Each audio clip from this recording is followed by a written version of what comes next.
Okay, we're going to go ahead and get started. Good morning. Good morning.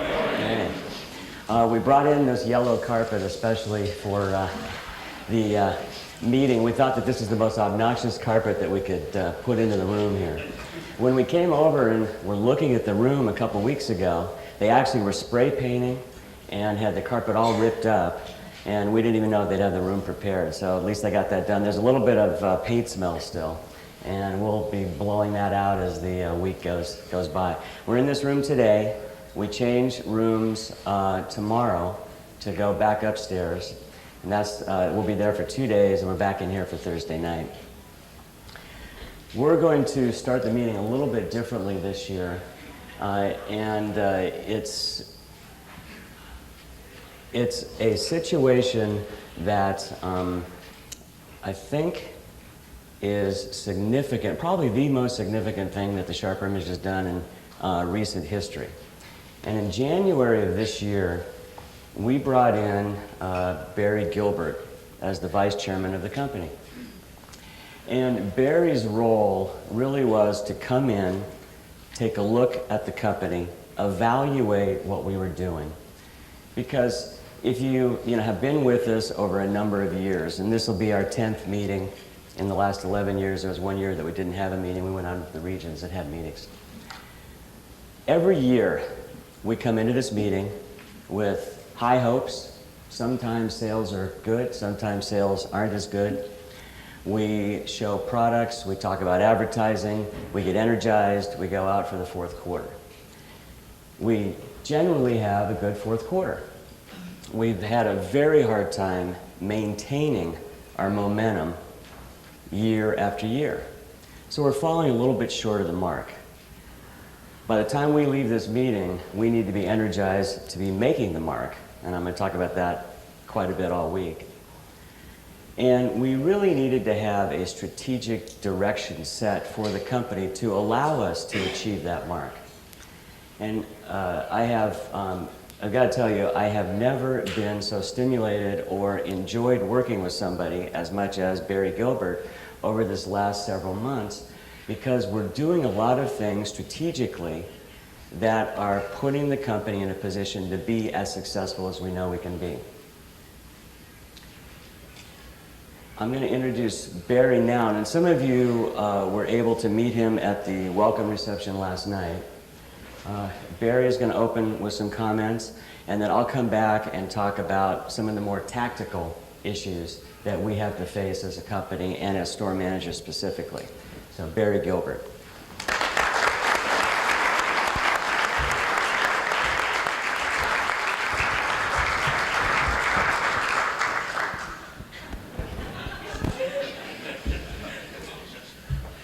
No, I'm not auditioning for The Postman Rings Twice.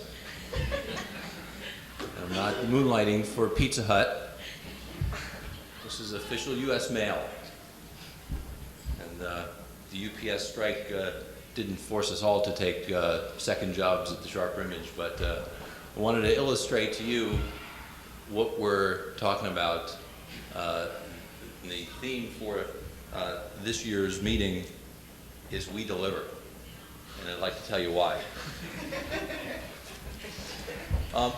We've all come to expect certain things in our daily lives, whether it's the sun shining or taxes, hot water in our houses, crooked politicians, things we always expect in daily life.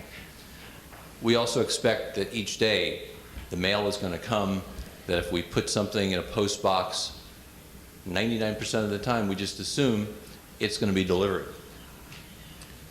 How many of you would think if you put something in the mail that it wouldn't get there? It's something we expect that the mail will get delivered through rain, through sleet, and through snow. As an organization, we must have that same kind of expectation if we're going to be a truly high-performance company. We expect there to be a plan. We expect to have that plan and execute that strategy. And you'll hear me say this a lot, that we must plan our work and work our plan. A plan or strategy is extremely vital. Unlike other companies, who need to find their strategy, in our company today, we have a very defined strategy. We have developed a very clear strategy for how we can maximize our business, how we can maximize opportunities for our associates, and how we can maximize the return for our stockholders. And we have this strategy really because of the strength and experience of our management team. And that management team is you in the stores, it's the district managers, it's the corporate management team. How many of you have been with the SHRP Image more than 5 years? Raise your hand. That's amazing. How about 6 years? How about 7 years? How about 8 years? God, I can't get anyone to put their hands down. How about 9 years? All right, put your hands down. That's too many. You don't find that level of experience in retail companies today. Our corporate management team has over 50 years of collective experience working at the SHRP Image. In the field, amongst our district managers, over 70 years of collective experience. I think Vinny alone has 80 years of experience. All of this experience has put us where we are today and can help us chart a strategy for tomorrow. Imagine if we were a relatively new company like Scion, who's in a retail environment, a product environment that changes weekly, or CompuServe, who only a few years started a business and tried to forge a strategy and only recently was taken over by AOL. There are many companies in today's retail environment who are seeking their way and who would love to have the history and experience we have. So part one is for us as a company to develop a strategy. Part two, however, is executing and delivering the results. If we're going to have a good performance this year, we must rely on each other delivering what we're committing to. The postman relies on the sorters to give him the right letters for his route. The sorters rely on consistent flow of deliveries without delays, and the drivers of the trucks rely on organized pickups so they can stay on time. In the end, we must rely on one another to collectively deliver our goals. So what are those goals going to be? What do we really need to deliver in 1997 and 1998?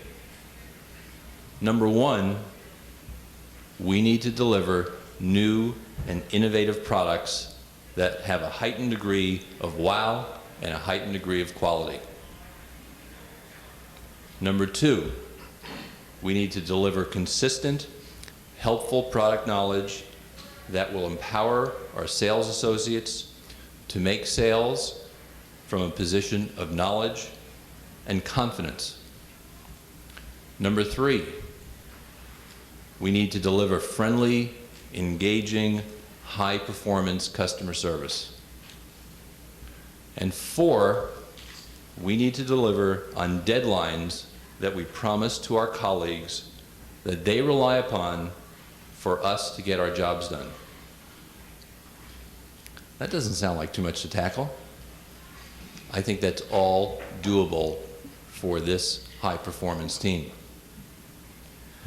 If we can deliver these things, I'll tell you what I would like to see in our future. I think we can see a company that has not 82 retail stores, but 182 retail stores. Boy, they're getting excited next door. I can see a company that does not just $50 million in catalog sales, but $100 million in catalog sales.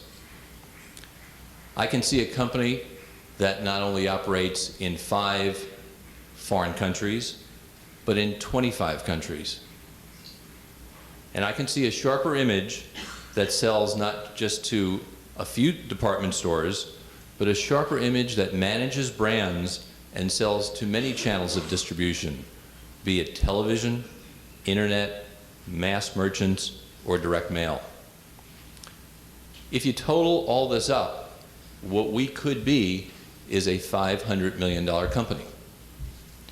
That, I think, is in our destiny. But where do we begin? It begins with each and every one of us committing to deliver the things we talk about over the next couple of days. If we can deliver great customer service, if we can deliver great products, if we can deliver great product knowledge to our sales associates, I think we'll see our business take off.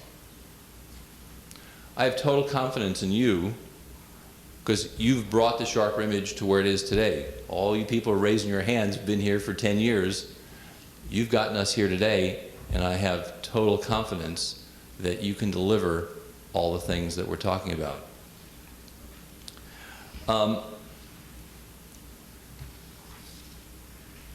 I'm really delighted to be here at my first annual meeting, and I really appreciate that you've all traveled here over the weekend to be here.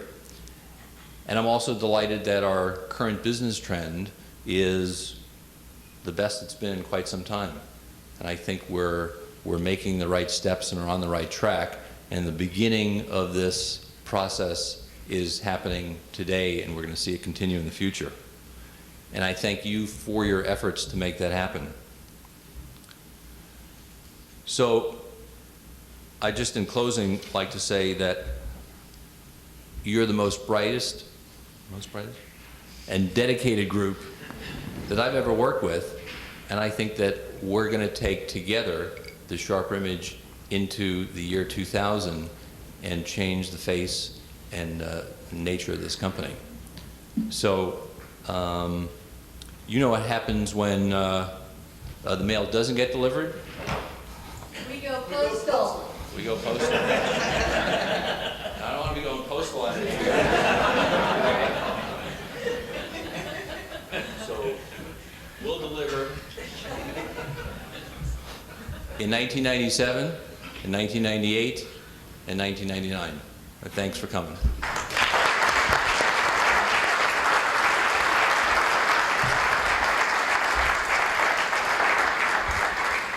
We have much bigger squirt guns for each DM. Okay.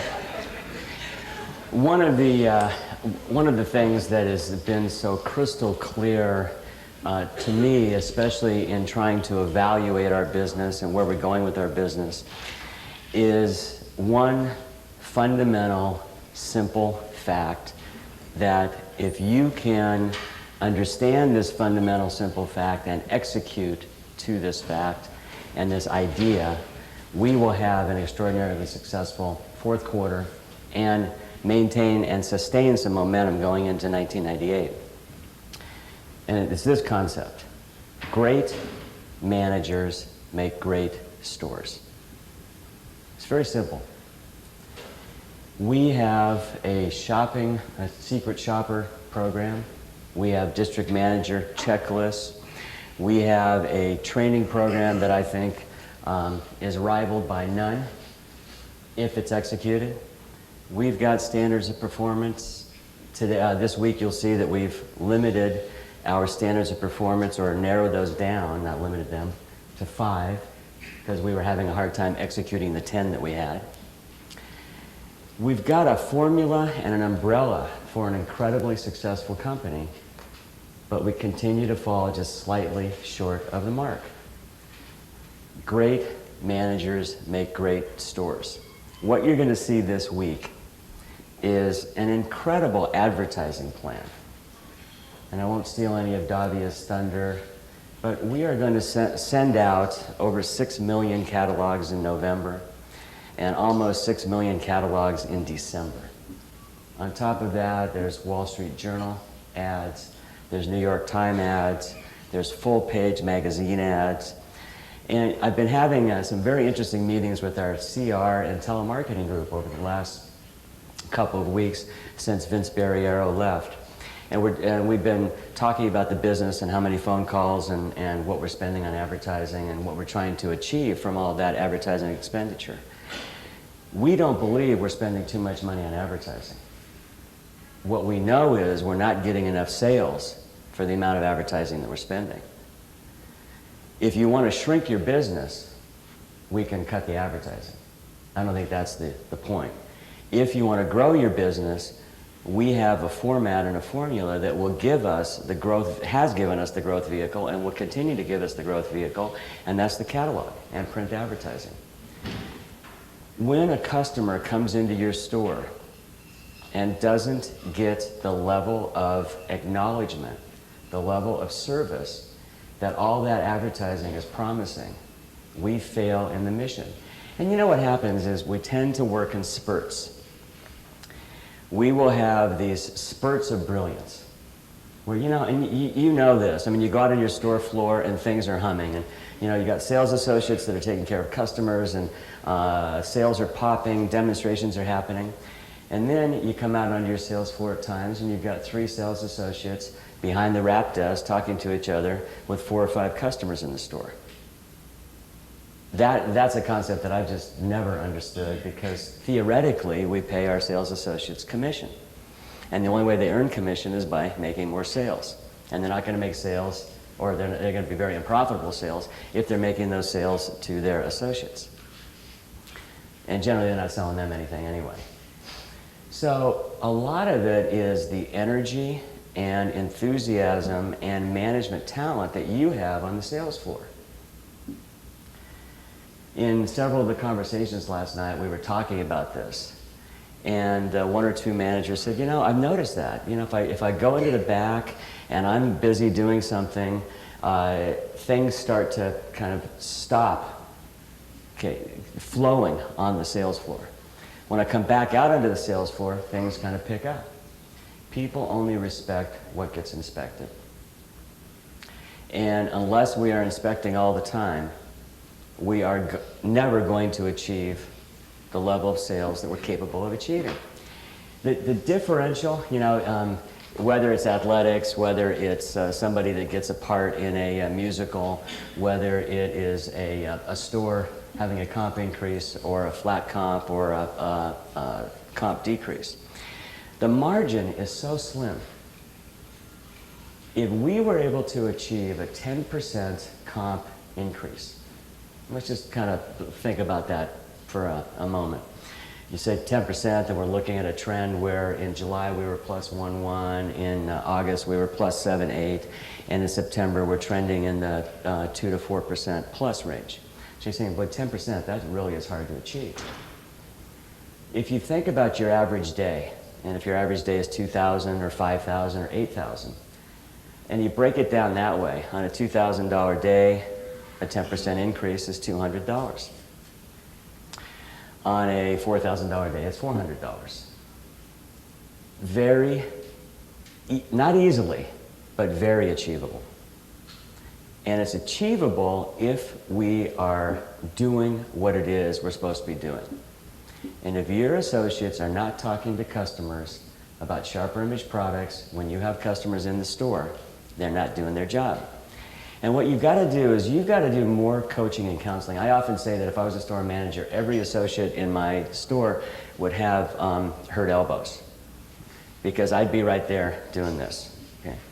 And it's not so much that we want to abuse associates. I mean, some of them probably need to be abused, but it's not so much we want to abuse associates. It's that instead of a, I call it a chest back attitude, you've got to have a chest forward attitude. You only control 2 things as a store manager 100%.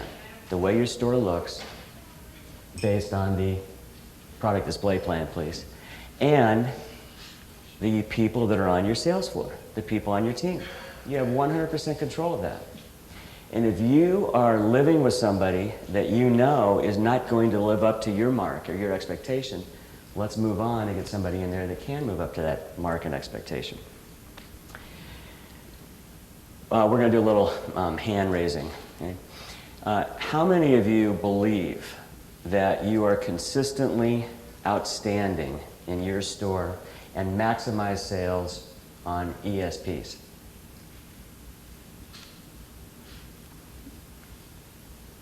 Okay.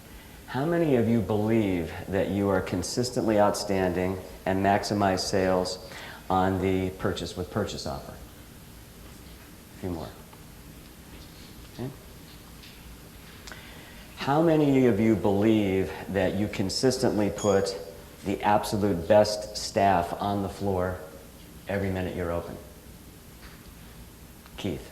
Okay. Oh, and Lou. Okay, so Miami. Go to Miami. Okay. Okay.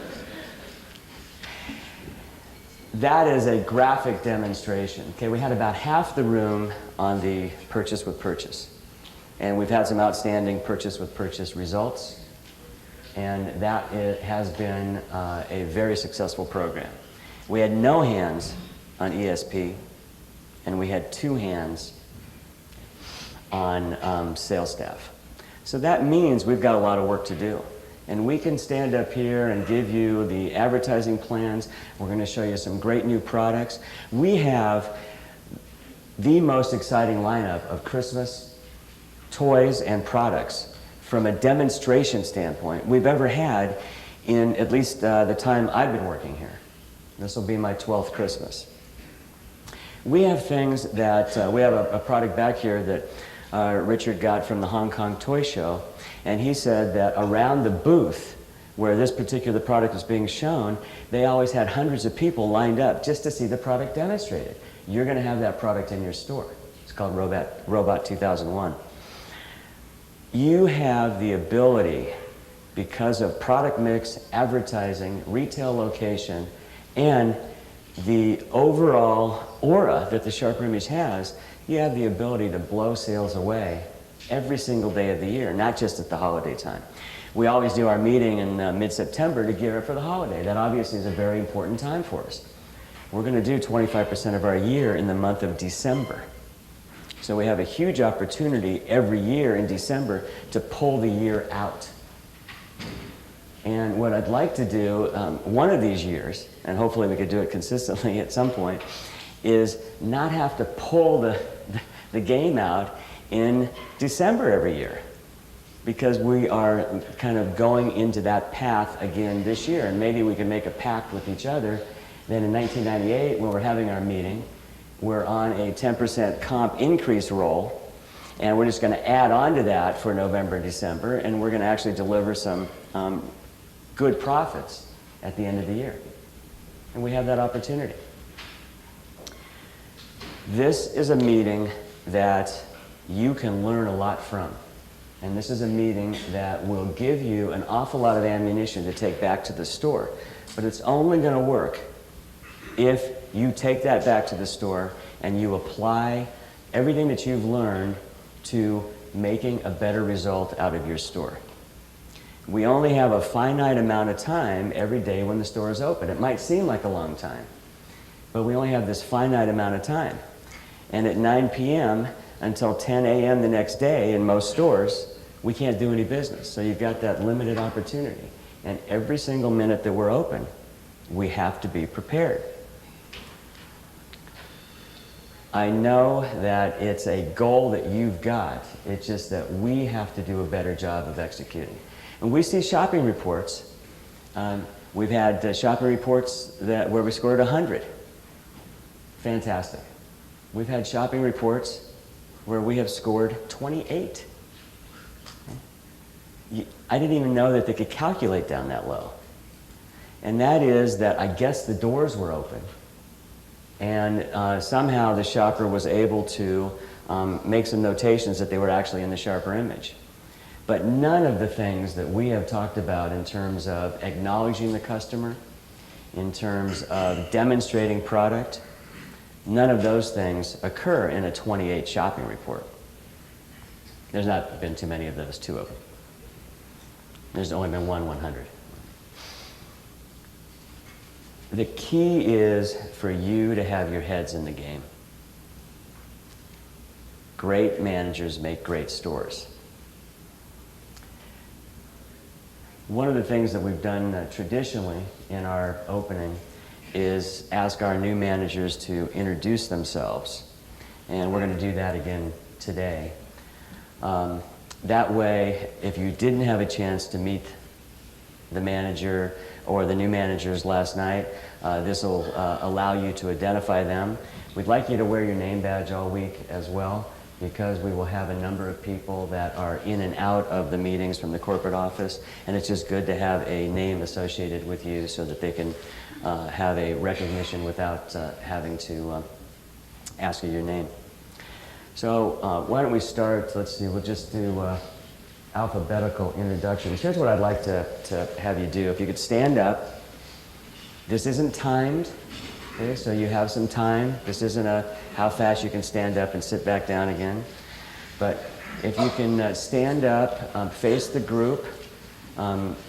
We'd like to know your name, what store you're managing, maybe a little bit about the background that that got you to your store manager's job, and why you're the store manager. Okay, so Leonard, why don't we start with you?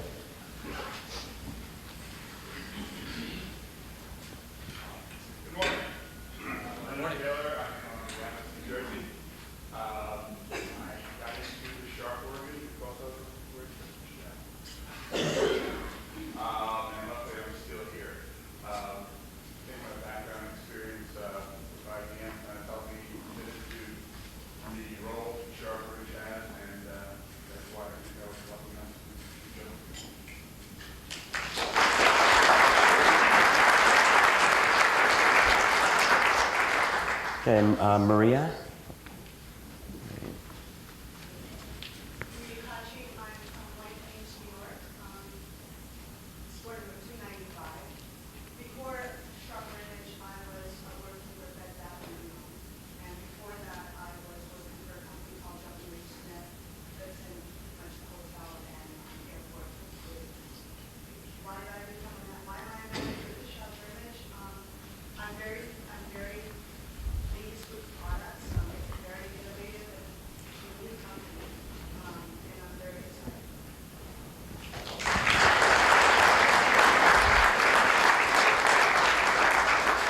Okay, Damon? My name is Damon Cogman. I'm from Store 290 Glendale, California. Store 290 Glendale, California. I started with the company about 4.5 years ago in Redondo Beach, then went to Beverly Hills, and now Glendale. Started out with a love for the products. Started out as a college summer job and just kept it.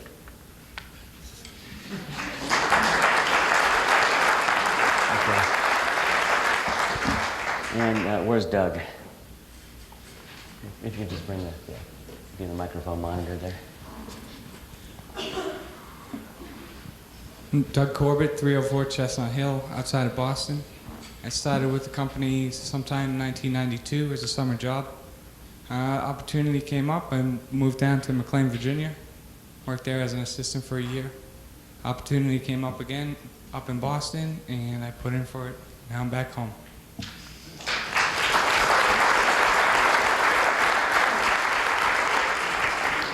Okay, we have Sean.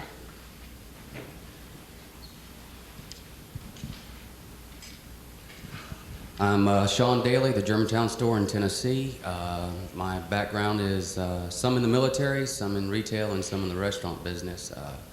Reason why I'm the manager of the store where I'm at, I actually had the opportunity of watching the mall where it's located being built while I was in high school, and really enjoyed the store, always went into it, and when I got out of the Navy and moved back to Tennessee, I went for a sales associate job there, and 2 years later now I'm the manager.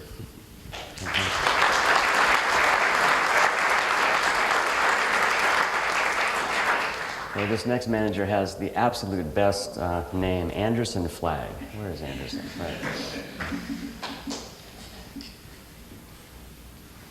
Thank you, everyone. My name is Anderson Flagg. I'm from store 307, Chicago. I started 3 years ago, actually. I was looking for a job, walking through the mall at Oak Brook, Illinois. Started out as a stock guy. Michelle hired me, a great lady. From there, I moved up to senior sales, and then from senior sales, I moved up to second assistant, and from there, I was her first assistant for a while, and then just 4 short months ago, I got my own store. So love the Sharper image, love the products. It's a great place to work, great people. It's lots of fun.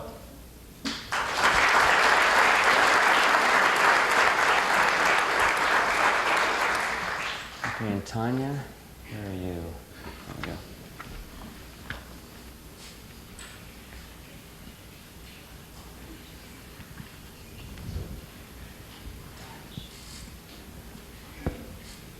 My name is Tanya Haig. I'm from the Palm Springs store. Been around since about '89. Worked with some great people like Adam Zivit and Michael Ham, just saw come in. And we're kind of a thrown together staff in Palm Springs. And I think we're just going to try to live up to everyone's expectations and follow the rules of the people that have gone before us. Okay, thanks.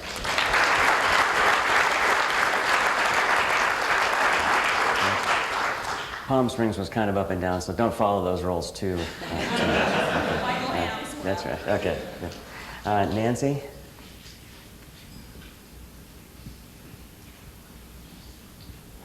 My name is Nancy Heilman. I'm from store 279 in Hartford. My background is I used to work for Bostonian Shoes. When my store closed down in my mall, I took a job for the Sharper Image as a second assistant and worked my way up to a first and to a store manager in March. Good.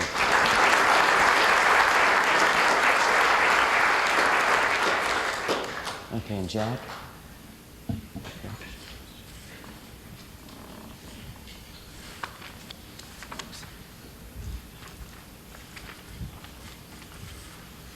My name is Jack Hoagland. I'm the manager of 269 in Columbus.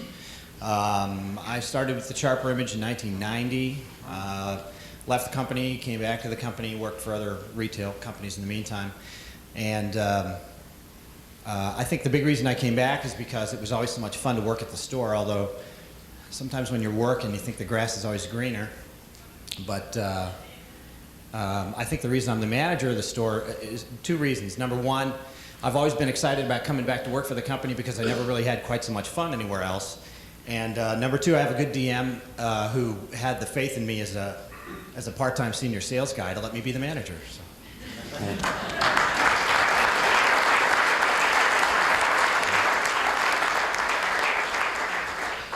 Jack also told me last night that his wife said that we've got some bills coming in and you got to get a real job. So. That's right. Okay, Barry.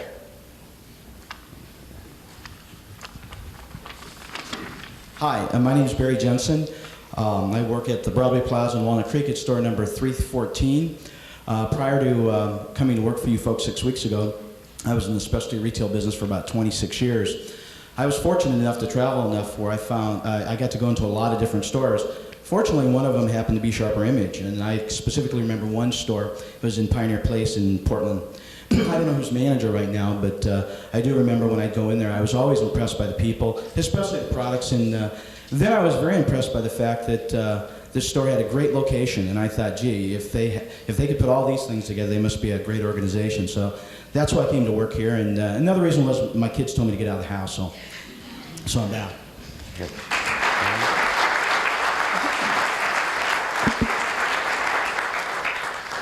Okay, and Fatana.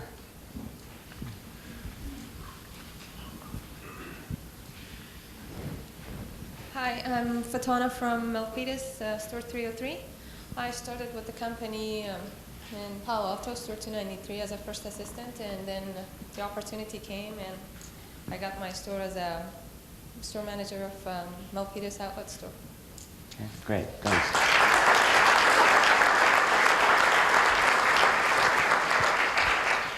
Okay, and Peter, this is your first meeting?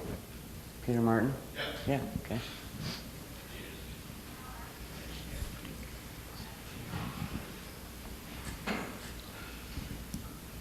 Oh, thanks.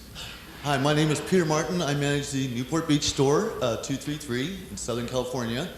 I guess I have to thank my son, Mike, for giving me the job at Sharper Image. We were in the Redondo Beach store playing with all the toys for about an hour, hour and a half. I was in between jobs. We walked out the door and he told me, Dad, you should really get a job here. And I said, why is that? And he says, because I want every one of those cars in that case over there. And just about by now, he does have them, so. Thanks.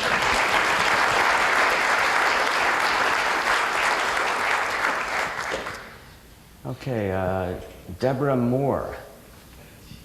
There we go.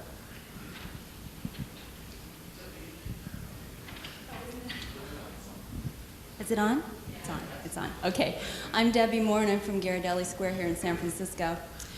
I've been in and out of retail for 18 years. I left Brookstone with a bad taste in my mouth last March, and I was so determined not to ever be in retail again, let alone find another company to work for.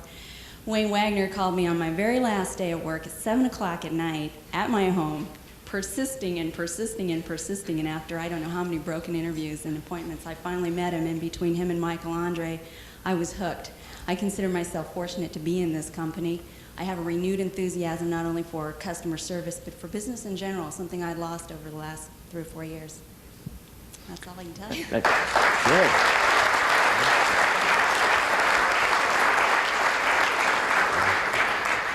And if you do get a chance to get into the city and get into the Ghirardelli store, you'll see what Debbie has been able to put together in terms of a staff. We've got accelerating volume in there. We've made a very nice turnaround in the store. And we actually have superb results out of Peter's store as well in Newport Beach. Okay, Brenda Gurney.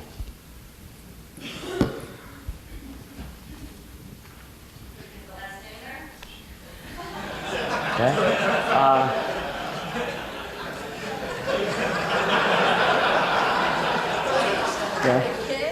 No, I don't know how to pronounce it.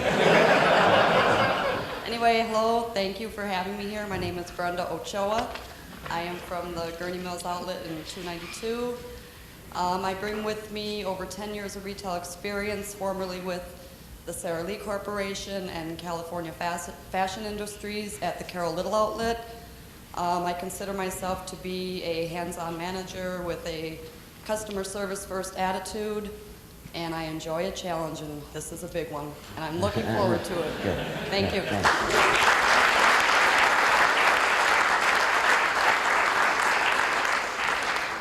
All right, Nicole.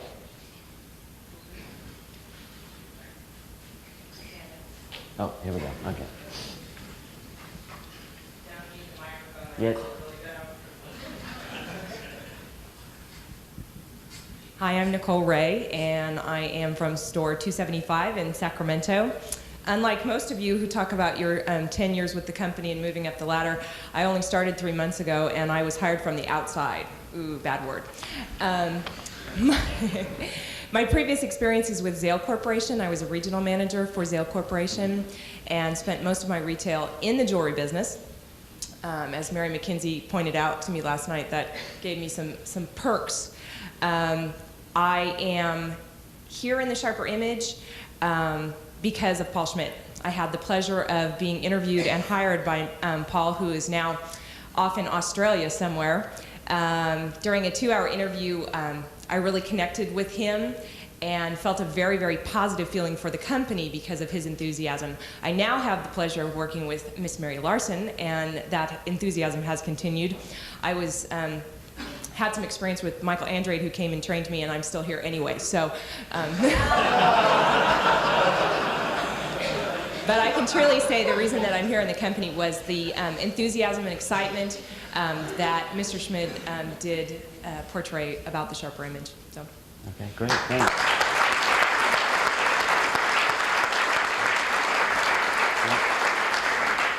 So we'll just, we'll get Jack right next door to you here. Okay. We're out of alphabetical order here. My name is Jack Lees. I'm the manager at Burlington 255. And I come to the Sharper Image with 22 years of retail experience. I was a corporate director for 3 different companies, primarily in the soft goods industry. And this is my first crack at the hard goods. And how I became a manager, a gentleman by the name of Bob Vasta, who unfortunately no longer works with us, was very persistent in coming down to my store that I was managing and said, Jack, why aren't you with us? And I'm going, well, I kind of like what I'm doing, and I've got all these expectations of with this company that I was with. And he was persistent. He kept coming downstairs, and I finally started walking upstairs, and I'm looking around going, yeah, why aren't I here?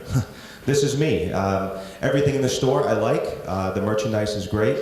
And also, Mr. Vinnie Trinkwald kind of pushed me a little bit when I finally met him, and I like working with the man. We share a lot of philosophy, and he tells me that I'm full of crap sometimes, but I'm really looking forward to challenging, utilizing my career here and all my experience, and thank you all.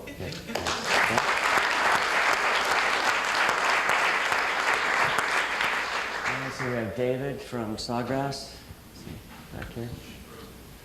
I feel like Phil Donahue now. That's right.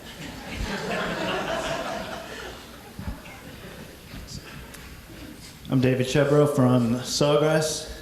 I started with the company in '93, working with Stewart and Boker. Worked my way up to senior sales there.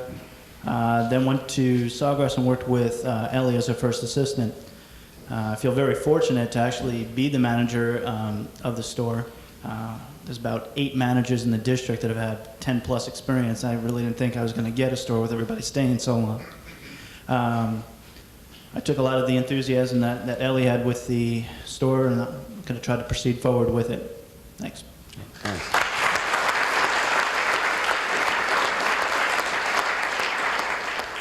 Did we miss anybody?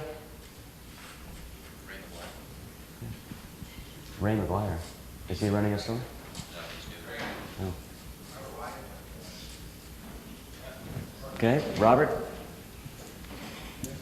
Hi, my name is Robert Whiting. I'm the Corte Madera manager in San Francisco. I started in 1993 of April. Steve Renzelman brought me into the company. Thank you. And we have a very unique store being in the backyard of Richard and Craig, and I love it when they come by and take my merchandise and leave me with nothing to sell. This company has a great philosophy in customer service that I think works well, and if we continue it, we'll do well as a company. And I hope to be a part of that. Thank you.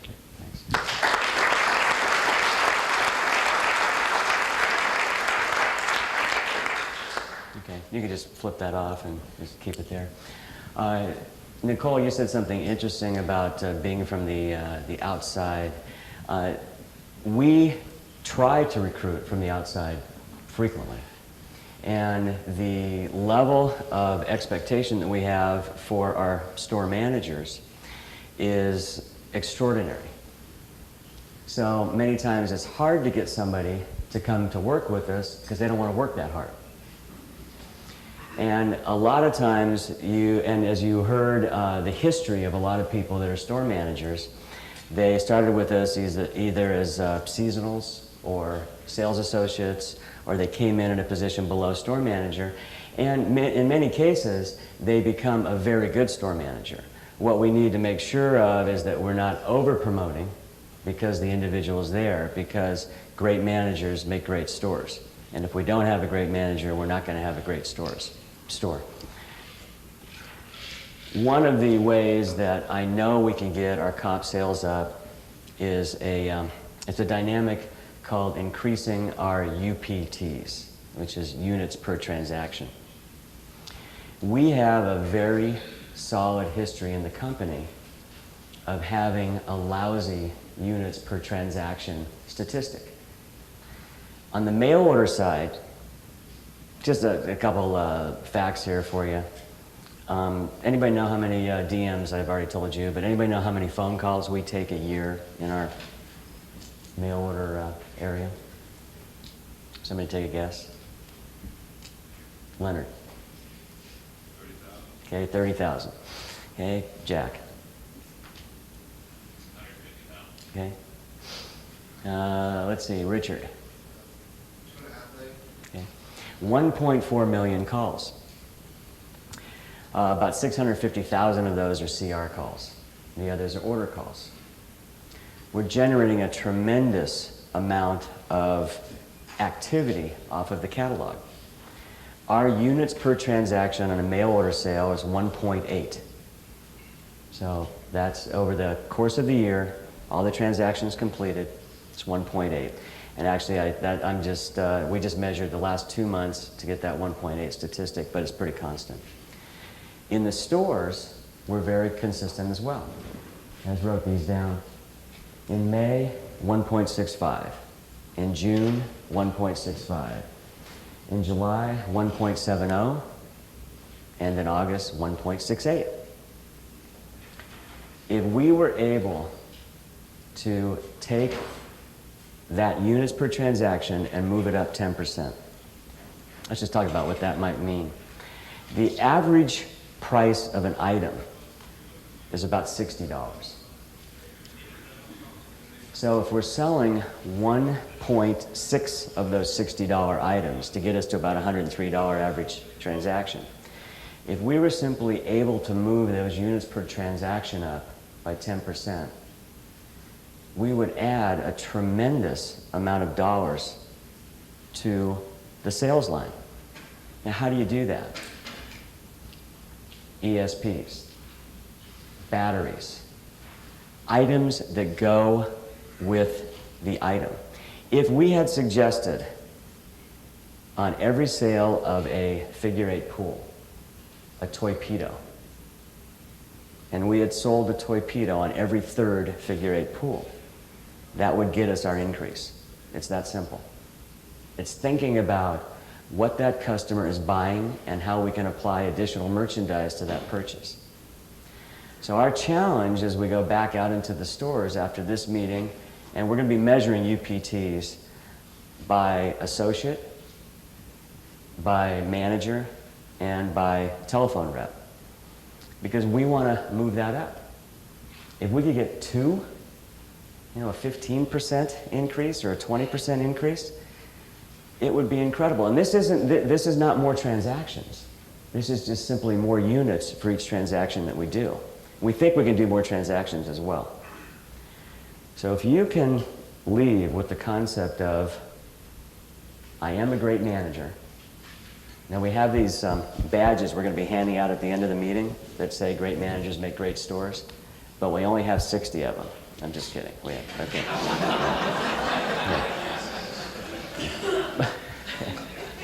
But if you can leave the meeting, okay, knowing that you are equipped with the advertising, the merchandise, the systems, selling, the UPT understanding of how we're going to increase our business, and get out to the store, your store, and accomplish that, we will have an incredible, not just November, December, but we will have an incredible end of September, October, and then launch into the holiday season preparing to have a much better 1998.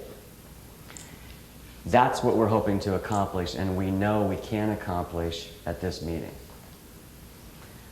We're going to take a short break now, and then the rest of the day is really dedicated to merchandising, marketing. We've got a business development update and a human resources update later this afternoon. So we've got a 20-minute break. Thanks.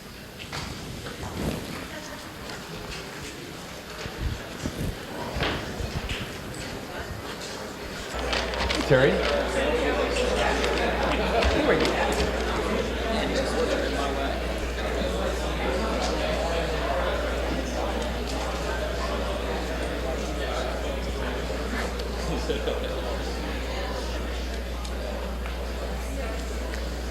All right, this is my time. I get about an hour and 15 minutes here.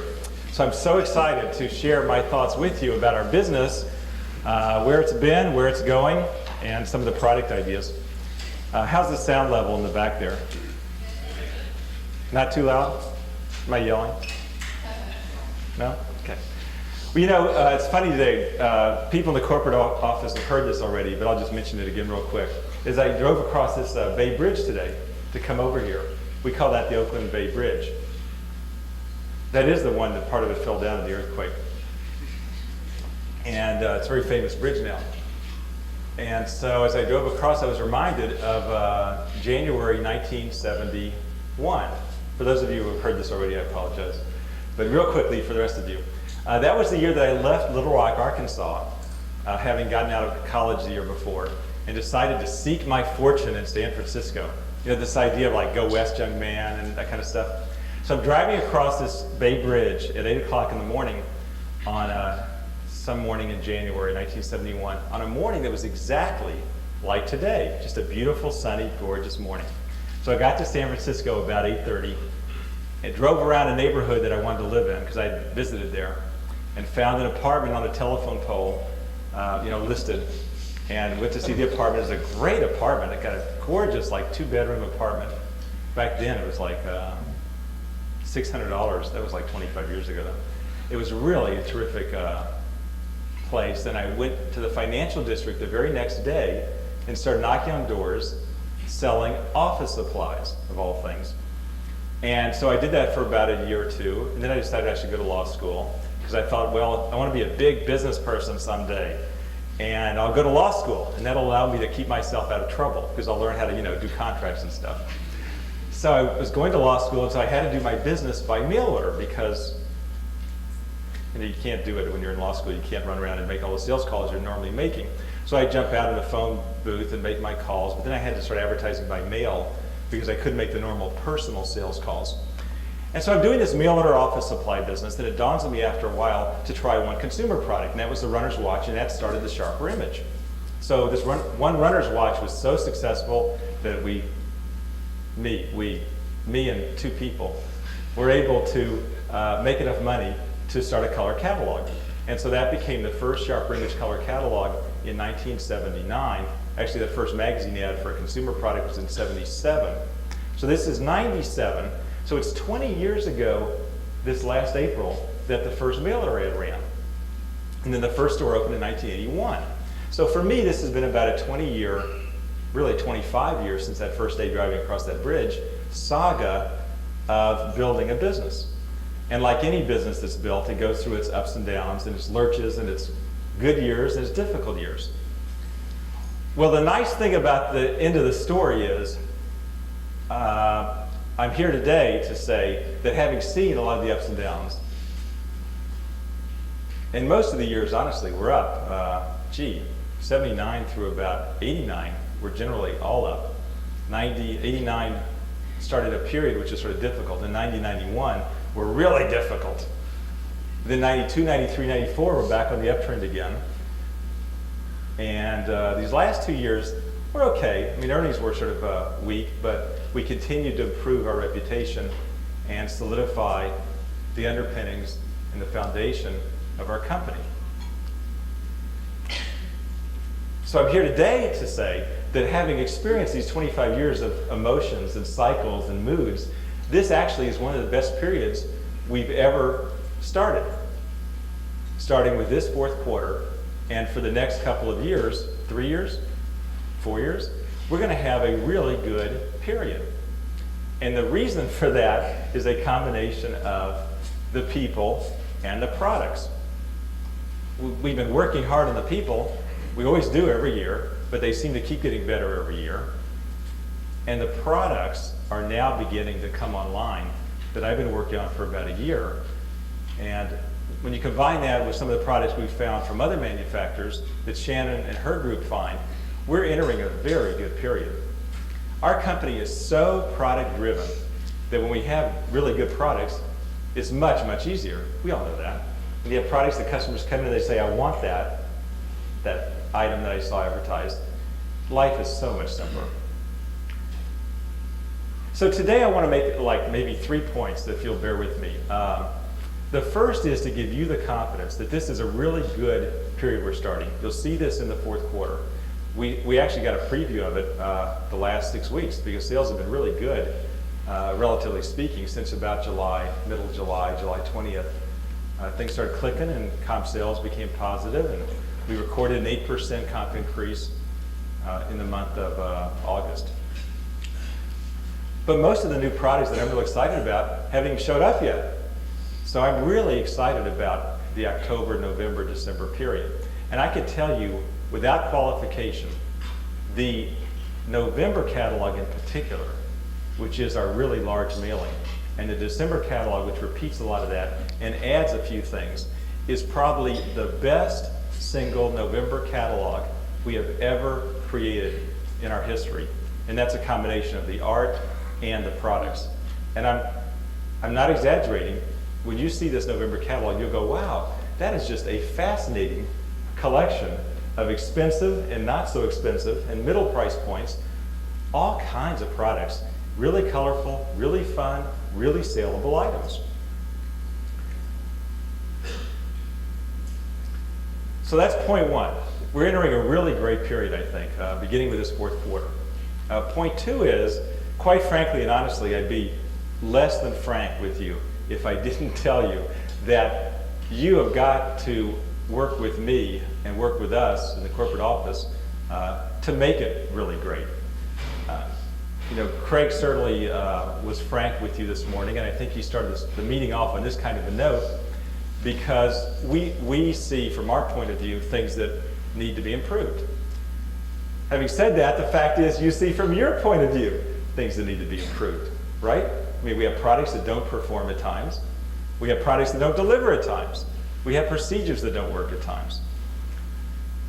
So, I mean, gee, we're all in the same company, and we all realize that it's a two-way street, and I certainly understand that. However, after looking at everything for 20 years, I can tell you, I have probably experienced more opportunities this year for us to get an extra 5% of comp sales than I've seen in quite a while. So I want to just highlight those observations with you and encourage you to be a little bit more aggressive or creative or inspired in helping solve the problems that I'm going to mention. Does anyone have any mail-outs with them? Oh, Craig, you might want to borrow some from, because what I am going to say is that it's hard to tell you to be more creative. Craig will say, God, stop. We don't want people to be too creative, because Craig and I have gone in stores where they were so creative, we hardly recognize the stores. So it's dangerous to encourage you to improvise too much. On the other hand, one of the things that's really important to me, and if it were your own store, and that you owned it 100% and it was paying for your kids going to school and your wife's clothes, you would follow this one simple rule, which is to make sure that the best, most important products are in the best and most important spots in the store. It's perfectly commonsensical, and it certainly is not a mystery that makes sense, and yet it isn't uncommon that I'll walk in a store and we'll be following the rules, but we won't necessarily have the best-selling products in the best spots. And we've got a planogram, and I never want to encourage you to diverge from it, but I'll give you one example. Just a few days ago, I walked in a store, and here's a really important product, the 4-in-1 Travel Companion, which is a great selling product and a well-made product, and a product I'm so proud of. And in fact, I went in 2 stores. In one store, they had the product shut together, snapped together, closed, no box. That was it. And not only that, it was in a spot in the store that was relatively obscure. Another store I went in, the product was out, it was properly displayed, one closed, one open. Might have had a box out, I can't remember what the planogram says. But it wasn't in a location that anybody would find it. It was on its own pedestal, but the pedestal was in a very obscure backwater corner of the store. Well, if your livelihood depended on it, which it does indirectly, and it's your store, and you know this is a great selling product, you're going to want to put one of your best selling products in a spot where people can see it. Or at least rank the products in the priority, so this is in a better spot than some other product that doesn't sell as well.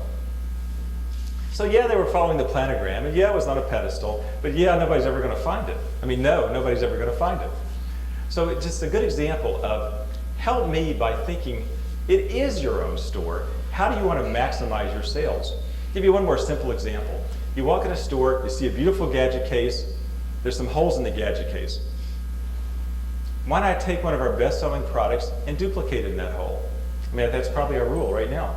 But a lot of people don't do it. Why? Because they're not thinking like it's their store. So I only have 2 observations to make in this area of help me get that 5% that I know we can get. One is, let's put our best-selling products in the best spots. Let's observe the planogram, but if it doesn't make sense, ask yourself, what am I going to do about this? If you want to talk to your district manager, if you want to talk to Craig, whatever.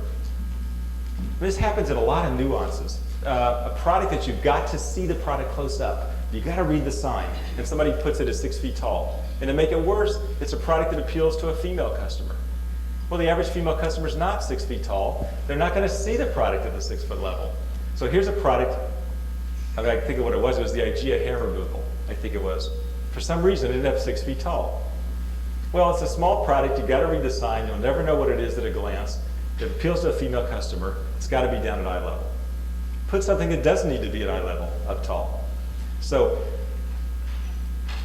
I don't want to cause any, upset stomachs with Craig or Barry, but I've got to get y'all to think, it's your store. Let's get our best-selling products in the best spots. Okay, the other thing real quick is this issue of floor coverage. You've been beat up on already this morning. Craig said it, I'll say it again. I can't hardly bear to walk in a store again and have the customers look neglected, to walk in and not be greeted. I mean, I'm Richard Thalheimer. If I can't walk in this store and get recognized or greeted, think how I feel. It really hurts my feelings. And yet this happens to me. I can walk in a store and not be greeted. I can walk in a store and not be recognized, believe it or not. It's happened in the past 6 months. And it hasn't happened only once. So why does this happen? We are the sharper image. We are so good. People think we are the absolute greatest. And I know that you, as the managers and the district managers, have the power to make the customers feel greeted and recognized and to work at selling them in a polite, upbeat kind of a way. And this is going to get us that extra 5% on top of whatever we're going to get anyway, which is going to be good. So if we're going to get 10%, I want to get 15%. Okay, so we're in a good trend. You can help me get that extra 5%. You really can. I know you can. And this doesn't apply to everybody in the room. I mean, some of you are the most sterling, perfect examples that ever existed in the history of retailing.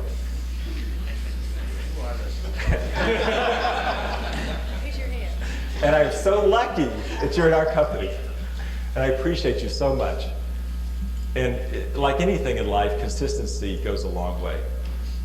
It's hard to be consistent every day. It's hard for me. Truly it is. You know that.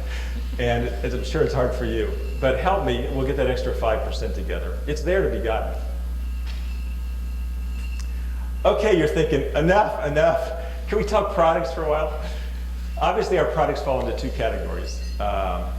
Products made by others, products that we make ourselves. What I wanted to do today was share with you some of the nuances and the specifics of the products that we make in the Sharper Image Design Group, or that we, 1 or 2 that we're private labeling, because those products are really important to me for a specific reason or reasons, and I wanted to share with you what those reasons were and give you my enthusiasm about them. Okay, so let me just, I'll pick the smallest and most novel of these.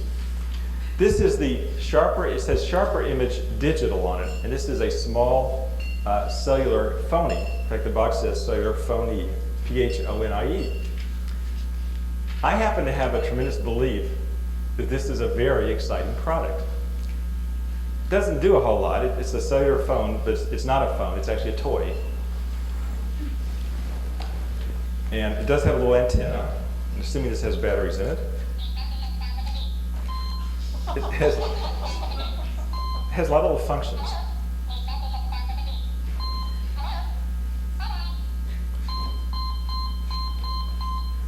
So it's just a little toy, and it's really just a novelty. But I found that when kids from the age of about 6 till about 12 were playing with this, or 4 till 12, they thought it was absolutely great. They just loved it. I couldn't get it back out of their hands, and they were fighting over it. So I was really impressed. The thing is beautifully made. I mean, it's almost an exact copy of the Nokia phone. It's absolutely gorgeous. And it comes in our box with our label, and it is packed with the battery already in place, because it's got one of these little screws on the back to hold the battery in. Those are such a pain for you to install the battery that we went ahead and put the battery in. And we're going to use this phone in two ways. We're going to sell the phone in the catalog for $12.50 each, or two for $10. Now, you may or may not think that's well priced or expensive, but I got to tell you, I go in Toys R Us a lot because I've got an 8 and 10-year-old. And what they give you at Toys R Us for $6 is not much. This 2 for $20, or even 1 for $12.50, is a really well priced item, given that it's got a voice chip, that it's very well styled, durable, well made, nice product in our colorful box. Now, in the month of December, for the first 15 days, is that correct? Yeah. We're going to print on the catalog that the phone is included free with every purchase. So you get our $12.50 phone free with any purchase for the first 15 days of December, which I think is terrific. They get a $12.50 gift just for buying something. I mean, I guess the downside is it's confusing because we got a half price offer every month, and now we're throwing in a free gift. On the other hand, I think it's a great talking point. It's easy for the salesperson to carry this in their pocket. It's very light, even though it's got a nice feel to it. And pull it out and say, you know, this is our free gift to you. If you make any purchase today, you get our $12.50 phone. And I'd like it if they'd buy a second one because they had 2 kids, or in Dane's case, 3 kids. The young one's too young, though. 17 months is too young for the cellular phone. So, real cute little product. Okay. Here's the I word, the dreaded I word. Barry. Yes.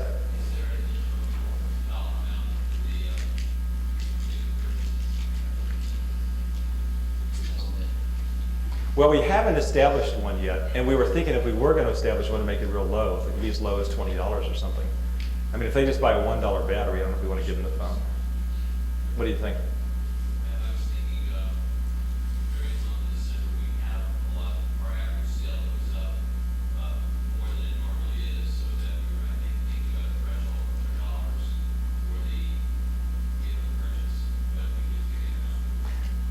Well, let's talk about it. Personally, I think maybe the 100 is too high for such a low-priced item, but maybe it's 50. Can I have a couple quick opinions on that subject, Steve? I think 100 is way too high. It's got to be way less than that. Brian, what do you think? What do you think? I agree. I think it needs to be lower than 100. Maybe 50? 50 is good. All right, good. It'd be nice to motivate them to do something rather than just throwing it in. Huh? Yeah. Oh, 50 seems to be the number. Yes. Right. Definitely. Okay, this product, the shower radio, you all have complained about the lack of the hanger. So we addressed the lack of the hanger here for the shower. I personally couldn't stand the on-off switch, which wasn't labeled on-off. So we changed it now to say on-off timer. We put an antenna on the bottom here. Now there's a little screw here, and there's a wire antenna that goes with it now. So the reception's better on the shower radio. And then we changed the color to make it look a little more expensive, I think. So this product will be coming in about November. Yeah. So it's just an upgrade to the shower radio. The dreaded I word, iteration. No more iterations. Okay, for this product, I think we'll ask for a volunteer.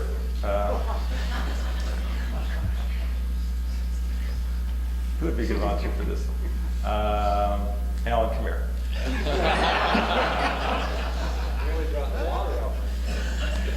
Okay, is this the only one we have with us? This is just a shell. Come here. Okay. Pretend you're a customer. Okay.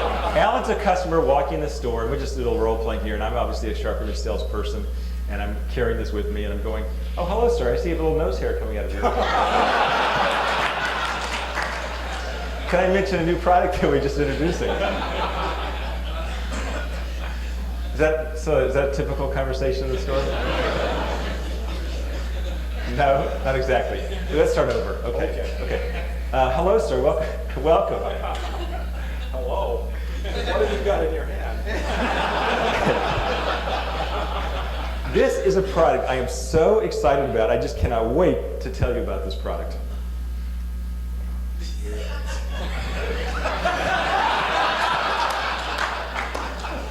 It's one of those blenders you can put in your cup, right? That's right. It looks like a martini mixer, doesn't it? It does. This is called Turbo Groom.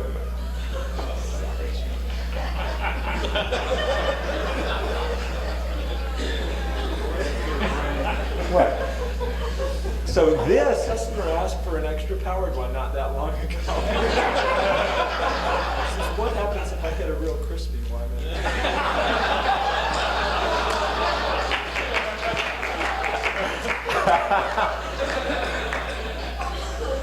We assured him that it had more than enough torque. That's funny. That's very good. This has auto eject as well. So what's nice about this product is, first of all, the color. It's silver and chrome with a very nice black rubber insert, and it's got a very nice black dimpled power button right here, which is missing in our case here today. We have unfortunately don't have the working model with us today, even though we have one. I don't know where it is. But the product is absolutely beautiful. And compared to what we've been selling from Panasonic, the personal groomer, which is a very nice product, I'll admit, this product has tremendous eye appeal. And it has a couple of features that the Panasonic unit doesn't have. One is... No, Alan was getting self-positioned. This product has a built-in light right here, so that you'd actually see into those dark spaces. You really need me up here for this. And then it has a turbo wash feature where you can actually run water through it and rinse it out under running water while it's powered, and it just washes out whatever it's collected, all its hairs. So this is a personal groomer titled Turbo Groomer with the turbo wash feature and a light and styling that I think next to the other unit makes the old unit really pale in comparison and gives us a much more cosmetically pleasing product. You may not, I mean you are aware of it, the product we've been selling from Panasonic has actually been one of our top selling items, always in the top 20. This I think will do even better because it doesn't look like any of our competitors' products. It does have the light addition. It does have much better cosmetics, and it's got the wash feature as well.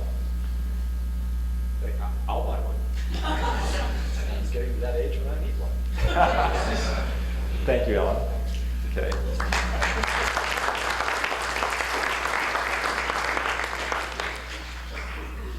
Okay. This little product is the Travel Sound Soother. And this is a product that's designed to give people a small, compact sound soother that they can take with them when they're traveling. And it has 4 sounds, ocean, waterfall, rain, brook, I think. And these little green LED lights light up as you go from sound to sound. It's a very simple product, well styled, just a really neat, trim little product. The sound soothers have been enormously successful for us. We almost own the category. It's really incredible. And so I think this will be a really good addition to that line of products. What's the retail in That'll be about, well, I mean, I'm open to your opinions. We're thinking about $60, $59. We're selling the ultra hard sound soother for $139. We're selling the basic model for $99. That has 6 sounds. This only has 4. It does have a timer and on feature. It's $59. What are the power options? Only battery operated. Yeah. I mean, conceivably it should be $49. What do you think? 49 is better, huh? Yeah. It's a good gift price point. There's a sound store on the market that no one has, and it's right around $40. That's apparently a lot of people are talking about it, so that's a really good price. Which brand is that? Not sure, can't get it out. People are like, oh, I just heard about it. My doctor told me about it. Because I know about this one. It wasn't $100. Personal knowledge that.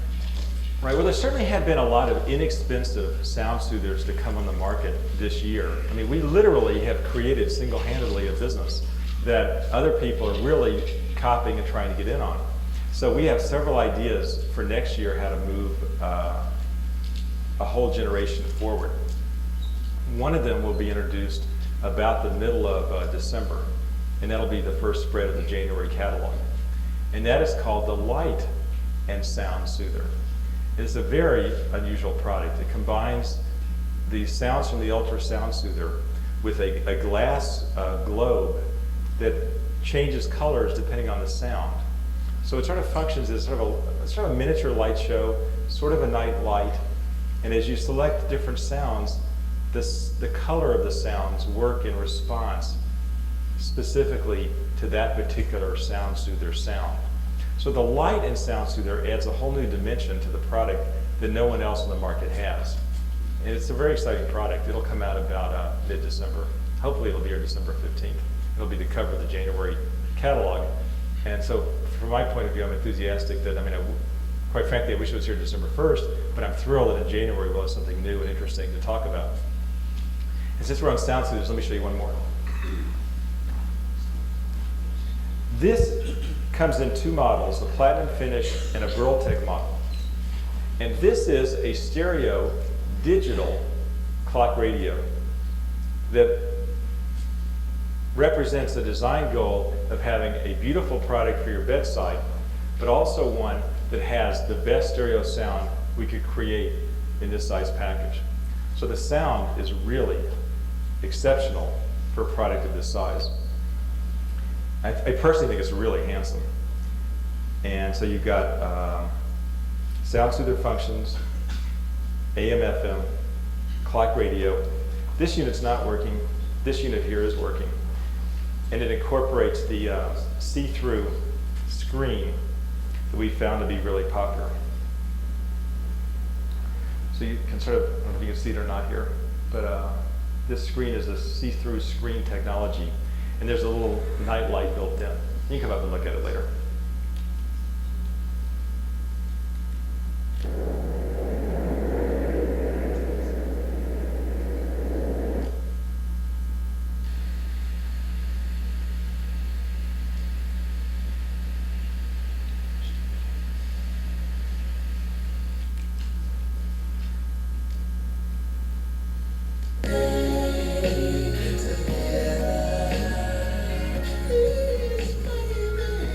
This is just a radio station coming in from outside.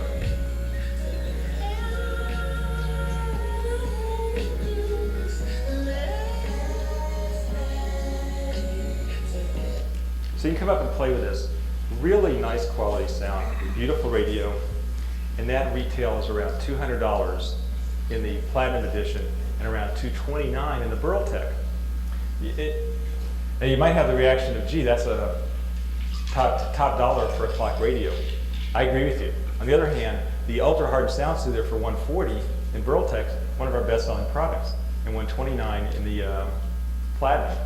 So to put in a really top quality stereo radio and deliver the whole thing for $199 and $229, I think it'll be fine. And it's a great ticket to make a $200 sale that people like. Okay, couple more.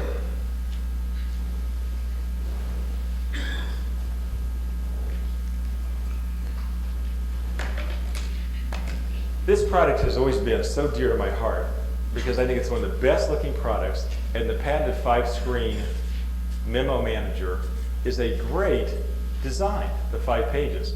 The product suffered, quite frankly, from a lack of really good fidelity.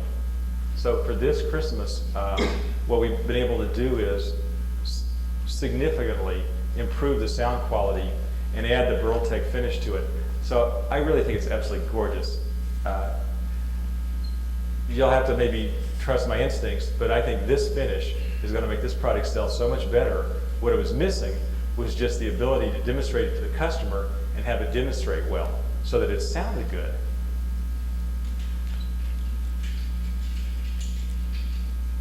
So now my belief is we've got the product to where it really does sound good.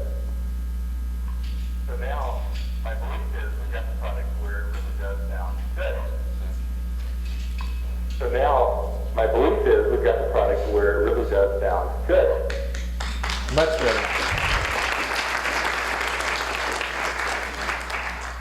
So I really believe this is a great item. I mean, it's just beautiful looking. It's a gift. If you open this, you'd be so proud to get this gift. The Burltec finish is gorgeous. All the buttons are black now, so that cosmetically it looks a lot better. And compared to the old gray finish with the red type and the slightly muffled sound, I mean, I hate to disparage what we did last year, but this is just a much better product. Okay, here's a strange one. This product is so great. There are actual photographs. We don't have them blown up today with this. No. But there are actual photographs which you'll see in the October catalog. And you'll get the Xerox pretty soon, and then you'll see them in color in the actual October catalog, of human hair that's been brushed for 5 minutes with this brush before and after. And what you are going to see is absolutely revolutionary. You will see a human hair shaft magnified 7,000 times, I think it is, or 700,000 times, I forget, where before the hair looks like the rough surface of Volcanoes National Park in Hawaii. You just see lots of scales sticking up. You know, human hair is a little bit like a palm tree or a reptile skin. There's actual scales that sort of lay down or can be pushed up. And when your hair gets dry or your hair gets overly permed or your hair is frizzy, what happens is your hair looks dull and dry because all those scales have expanded. This product called the Ionic Hair Wand is really a brush with an ionization system built into it. And by ionizing the hair shaft, what it tends to do, and it's easy to prove by just taking greatly magnified photographs, is it closes those scales down to where the shaft becomes smooth again. The net result from the way your hair looks is that your hair starts looking glossy, controlled, conditioned. But unlike a liquid conditioner, which simply just coats all those scales with sort of a thick liquid, this actually electronically repairs the hair by closing the scales. And we actually spent a lot of money to develop the product and actually spent a lot of money to take the photographs to prove it works. And honest to God, I had the experience just the other day at my desk, sitting on the phone, sitting there combing my hair for 5 minutes, went in, looked at myself in the mirror, looked a lot better. It actually works. For men and women, it works great. So the headline is, take your hair from tired to vibrant in just 5 minutes, or just 2 minutes, is what we say, I think. Take your hair from tired to vibrant in just 2 minutes. It works better the longer you do it, but 2 minutes is the minimum. So if I could emphasize a couple of points to you. One is it really does work. Look at the photographs. Two is that it's not the actual brushing that's doing it. What's really doing it is the fact that the ionization, and you can even smell it because it's got that little ionization smell, that sort of fresh air smell. And when it's turned on, you'll smell it, and you can show that to a customer. That ionization on the hair shaft is what's doing it. It's not actually putting chemicals on the hair. There are no chemicals. But the process of creating negative ions generates that fresh air smell. Those negative ions circulate around the hair and cause the hair shaft to close and look conditioned and groomed. Well, it can tend to last anywhere from 3 hours to 7 hours. And then you need to do it again because just in the everyday course of life, your hair accumulates debris, which is on the hair shaft. Your hair scales tend to separate again because they are basically dry. And I don't think it's bad. I mean, I don't want people just to buy this, go home, do it once, and bring it back like they do with their other electronic products. But this thing is a revolutionary product called the Ionic Hair Wand. And we'll be giving it a full page starting in October. It is a great product. You'll have so much fun with this product because it is the only one of its kind in the world, and it really works. The green flashing light, by the way, means it's on, and the red light means the battery's getting low. So if this light turns red, I can't make it do it right now because the battery's too fresh, but it will turn red when the battery starts getting low. And you'll wonder because you'll think it was a green light, but it is a two-color LED that turns red when it's running out. So this product retails for $39. Not a bad price, huh? Not a hairbrush, though. It's a hair repair instrument running off ionization, battery operated. Richard, you know what else will do? Clean out any cigar smoke. No, Good seriously, point. You went to a bar or you Good were sitting point. around with somebody and you had cigarette or cigar smoke in your hair, it would clean that out. You're exactly right. Really, ionization and ozone generation are very related. And ozone generator is what they use in bars to relieve the smoky smell. And this ionizer is creating a minuscule amount of ozone, which is what you're smelling. What? The pet version? Well, that's an interesting idea. I mean, theoretically, you could use this and it would clean your dog's hair and require less shampooing. We haven't advertised it that way. We'll come out with a pet version. It's a good idea. It's a good idea. The one thing I think you should remember, though, is somebody's not going to go home, run this through their hair 5 times, and say, oh, this doesn't work, and have any kind of valid result. They should go home and use it for 2 or 3 minutes.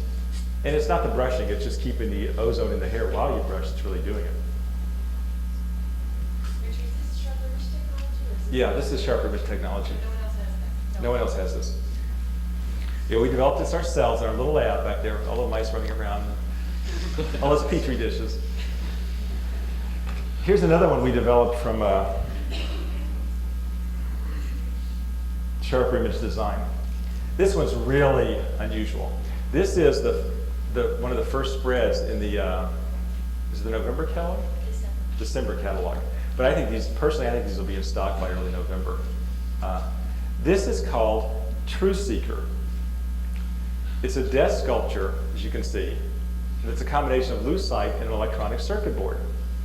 We discovered, looking through patents, that there are a lot of discoveries and scientific proof in the area of voice analysis that allow you to detect when the human voice is in a relaxed state or in a sort of a tense or nervous state, a stressful state, if you want to use that word.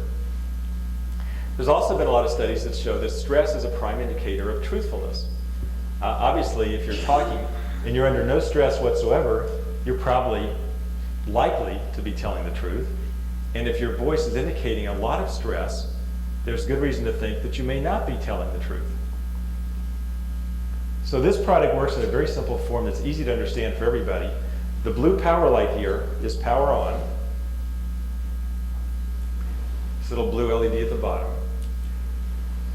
The green lights indicate sort of normal, what's going on here? The green lights indicate normal voice. There's a little sensitivity control here. The sensitivity, by the way, is designed to allow you to tune out background noise. Because if you're in a noisy store like South Street Seaport with a lot of ambient noise, or if you've got music playing, you'll be triggering these lights all the time. So you got to remember, you don't want that. So when you have a chance to go buy the product and you see that it's being triggered by the stereo, just take the sensitivity control, the one other knob beside the power on, and adjust it so that it's not working, so the lights are not flickering unless you're talking at it. Because it's that sensitive that it'll pick up conversation quite a ways away or music quite a ways away. So then the lights travel from the green to the yellow to the red, and when they go into the red, that's indicating a lack of truthfulness. Well, this product has a zillion uses.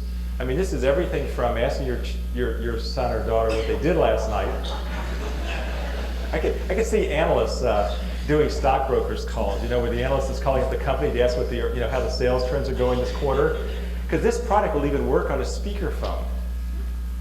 It doesn't matter whether the person's there in person or whether they're coming over a speakerphone. It'll work on TV personalities. You can watch TV and listen to the news with this thing on and see if people are indicating a lack of truthfulness or if they're under stress. It's a fascinating technology. It would have cost roughly $10,000 to $20,000 to create this machine in the past. We worked the last year figuring out a very innovative and clever way to bring this product down to where we can sell it for $149. No one in the world has this product. And I am just so personally enthusiastic about this. I think it's absolutely fascinating. I think people will love this product. Debbie? Well, it's hard for me to say a lie that would put me under stress.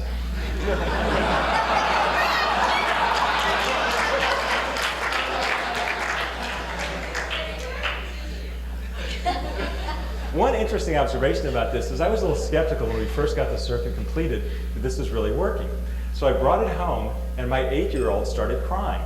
Well, it pegged it right away into the red, and it stayed in the red from that moment as soon as she started crying. And I realized whenever you cry, this product heads for the red right away. So it's an easy sales device you can mention to the customer, and it's an easy way for them to test it at home themselves, because crying certainly is a stressful condition. Having said that, be aware that any tone that is a steady, constant tone with no modulation will tend to drive it into the red. So for example, listening to the radio, the music part of the radio may drive it into the red, but that doesn't mean that the singers are under stress necessarily.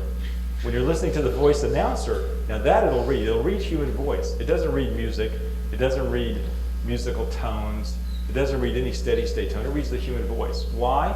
Because it's all based on the principle of voice modulation. In your voice box, there are vibrations that exist that are so subtle that only an electronic circuit can pick them up.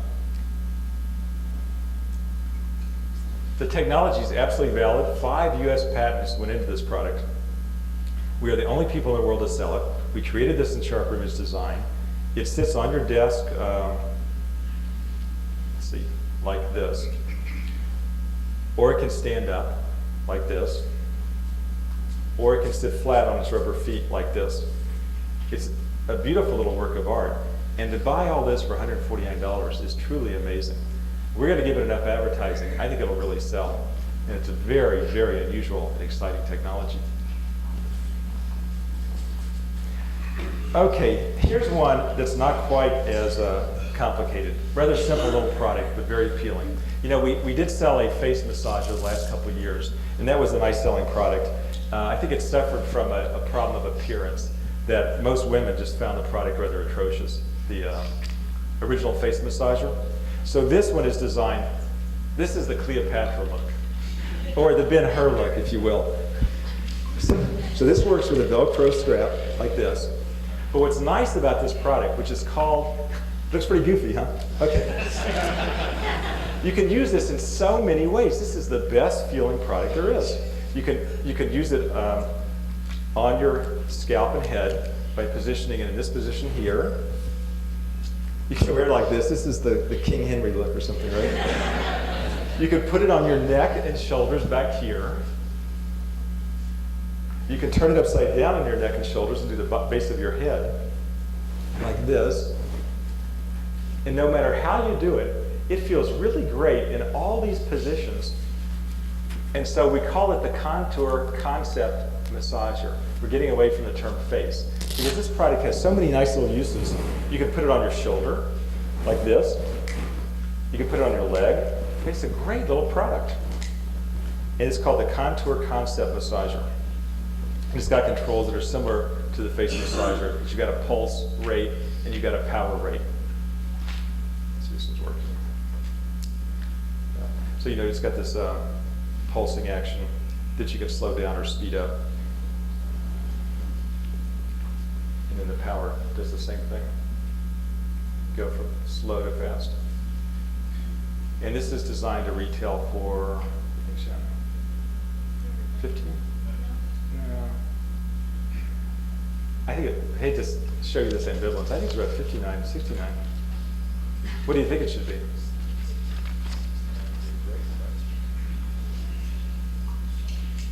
Can I hear a couple of thoughts on the price? You got to feel it, I realize, but let's assume it feels good, looks good, it works good. What should it retail for? Really? Yeah. Well, I hope we can sell it for 59 personally. I mean, I'd like to see it sell for 59. All right. Let's see. Okay. Two more products. I don't have the case for it with me, and I apologize for not having these. The type of technology we use nowadays to introduce our products, sometimes we go right from the breadboard to the finished product without having an actual one to show you until the person comes off the line. But I do have the breadboard with me, and I just want to discuss very briefly how the product works. Last year, we sold 65,000 of our key seeker. The product had a lot of sales success and a lot of functional aggravation because it was very hard to activate and it's somewhat unreliable. So we put our engineers to work and we really studied the situation, and I think we've solved the problem. The problem came in two ways. One was that the product itself, the key seeker, didn't really hear very well. It had a little bit of a hearing impairment, depending upon which way it was facing, whether the speaker was up or down. So we did a lot of research on the product, figured out a way to get it to hear a lot better. Secondly, we realized that the product was very difficult to activate for a number of reasons, and we've attempted to correct those reasons. So what I want to introduce this year is a product that we're going to call the Ultra Key Seeker. And the Ultra Key Seeker incorporates a true key organizer. That is, it holds your keys. It's not just an accessory, but it actually is a key organizer. And it also is much easier to find your keys. And just real quickly, I'll take you through the breadboard just real quick. This is the old case. This is not the new case. The new case is family resemblance, but it has the key organizer function. This product does three things, and you can remember them by the acronym ONE, O-N-E. So O is off, N is normal, E is easy mode. So we've added easy mode this year. So whenever you hit the button, the light button, do you recall the product has a flashlight built in, and it has a timer, 15-minute timer. It increments up to, what, 2 hours? So now you have three modes, off, normal, and easy. So to get into any mode, you hit the button 12 times or more.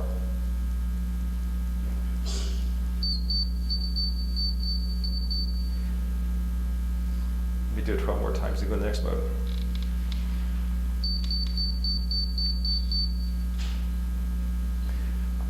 And then hit it 12 more times as you go into the off mode. So it's just cycling through three modes, off, normal, and easy. Now, when you go into the first mode, which is the normal mode, the same one we did last year, that has that Addams Family routine with the claps, you know, but this year it's supposed to work. So I'm going to give you the quick demonstration. If it doesn't work, it will be like the most embarrassing moment of my life, but that's okay.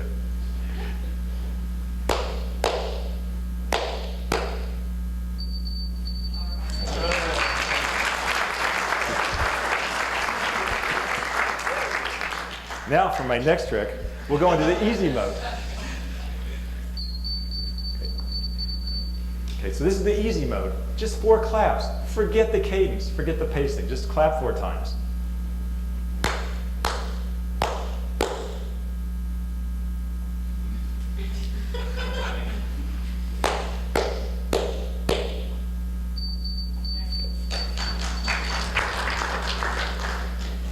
So this year, I truly in my heart of hearts believe that whether it's the normal mode, which has less falsing, or the easy mode that anybody can learn and forget the cadence stuff, they'll be able to activate it. And we're going to make it really clever in this one sense. When you hit the off mode, you'll hear the down tone to tell you it's off. Okay, you'll hear that. So that's the down tone. Product's gone off. When you hit the normal mode, it's going to beep at you in the exact cadence that you're supposed to give back to it. So it'll teach you what it wants to hear. So it'll go beep, beep, beep, beep. It'll go 2, pause, 2. And then when you get to the easy mode, it'll go beep, beep, beep, beep in the exact cadence of just 4 evenly spaced notes. So it'll tell you what mode you're in, train you very quickly, and remind you what it wants to hear. And then when you actually activate it, it'll beep back to you. When you find your keys, it'll respond with that exact cadence.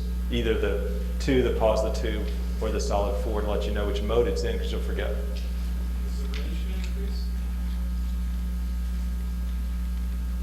Well, you know, I'm not sure that the range was the problem before. The problem was it wasn't hearing very well. But we learned that in a lot of positions it wasn't hearing, depending upon which way it was facing, like down or up. So my belief is that by changing the configuration of the circuitry and the speakers and the grill work, that this year it'll hear just fine. That's my belief.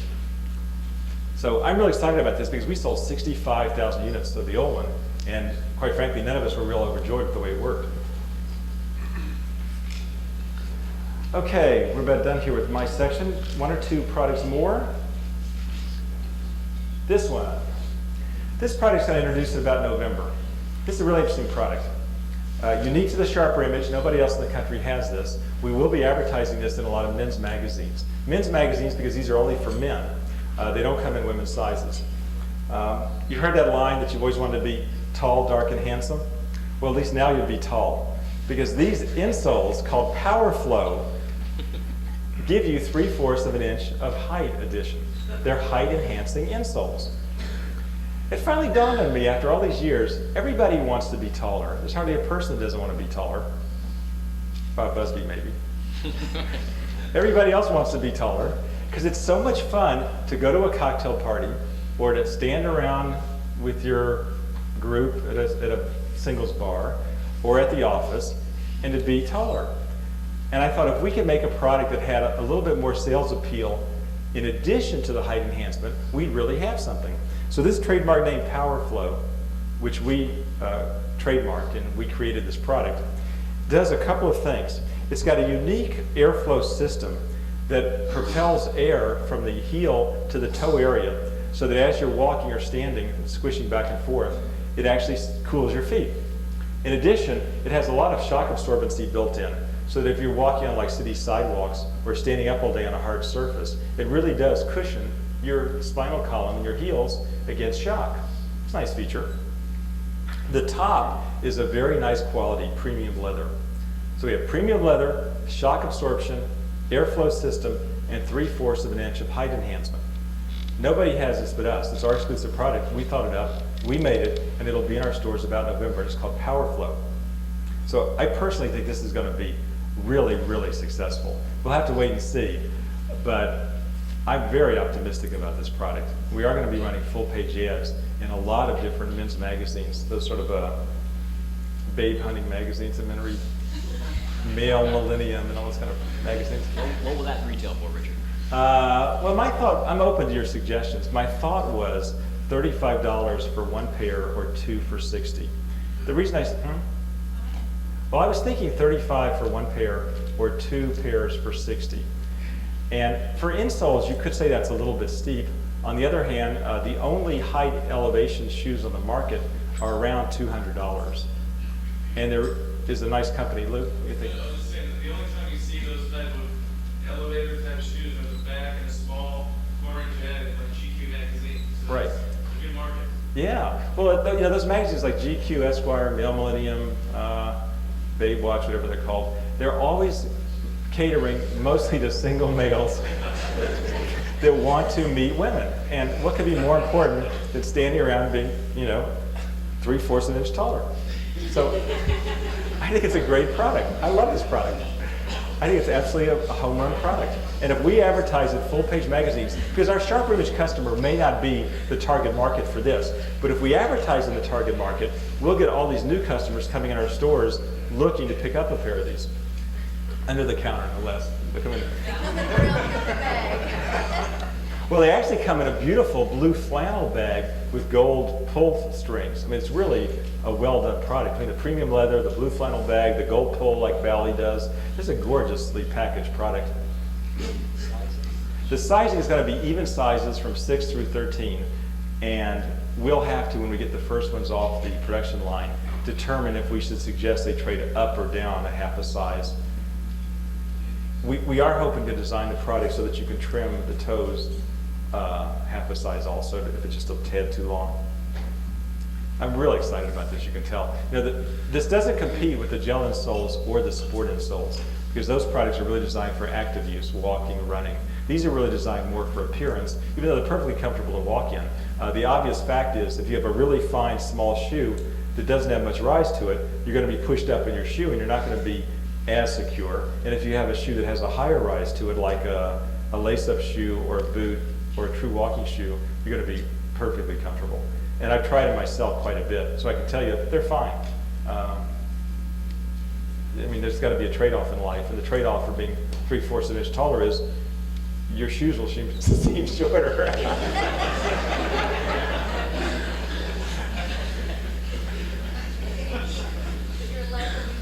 But your life won't be better, that's right. Okay, a couple of fun products. The first spread of which catalog is it, October? October. Is this product, Amiglio the robot. I love Amiglio. I think this is one of the greatest products we've had in our history. He does a number of things. This step right here kind of controls. He's got an on switch in the back. He's got a volume control and 3 sound settings. When I turn on the controls here, I can talk through Amiglio, and he works as a remote microphone. Now he has 3 actual voices. So if I put him in this mode, he sounds like a robot. He just has a little bit of a robot. It's hard because you're picking up my mic instead of him.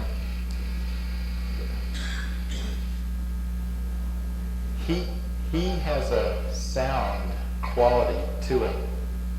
Let me just switch him into a different mode here. Testing 1, 2, 3. So there's my normal voice there. Testing 1, 2, 3. In the third mode, testing 1, 2, 3. So he puts sort of a little robotic sound into the different voices, or you can have a normal remote microphone. So you can imagine you could be like literally talking through him into another room as you send him out. And he actually does run around. He's got 2 modes, forward and turning. I'm going to knock the cup over here.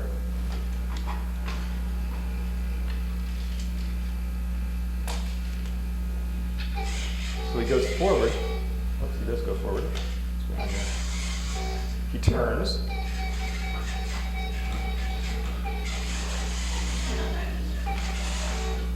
Oh, get off. So the idea is we've got a robot here that turns, goes forward, talks, has 3 sounds, has articulating arms that just hold this tray here. The arms don't do anything, but they do hold this tray. Let me turn him off here so we just turn off the mic for a second. Then you've got 2 other modes. You've got his eyes light up when we turn him on. He does that all the time. Let's see. Turn on, turn on, turn on. And then you've got a night light mode, which is these lights here, and he comes with an AC adapter so that when you want to use him as a kid's night light in the room, plug the AC adapter in, leave the lights on. Now we've got a reason for them to keep the product. They take it on and play with them. New idea here. So this product, to me, is just so much value for the money and so much fun.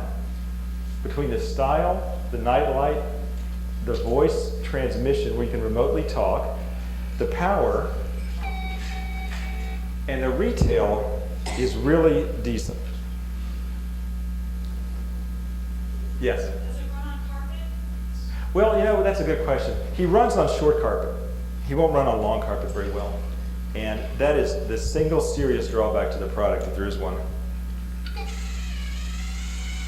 So this carpet is just about at his limit.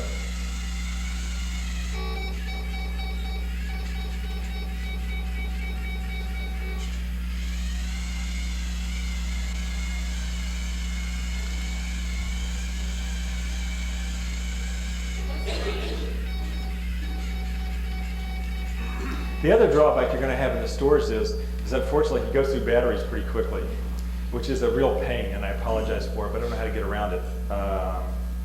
It's just a fact of life. You know, we sold Omnibot very successfully, and Omnibot sold for about what retail? $500? Amiglio is $149. Nobody in the United States, other than a few at Neiman Marcus, and we sold them to Neiman Marcus, no one other than us has this product. So if we advertise this heavily, which we are, and it's available basically exclusively at the SHRP Image, I think we're going to have an enormous success for $149. I can't imagine anybody not wanting to give their kid this product, Amiglio, for $149. It is an absolutely stunning amount of fun for $149. How many batteries, what size? 37, I think. No. What, 8, 6? 4 Ds and then 9 volt in the transmitter. They last about 2 hours, and if you turn it off and then turn it back on, after 20 minutes, it'll keep playing. Test it. a lot of fun. Yes. What's the range on the remote? The same remote or is it? Well, that's a good question. Yeah, what are we, 8, 10 feet?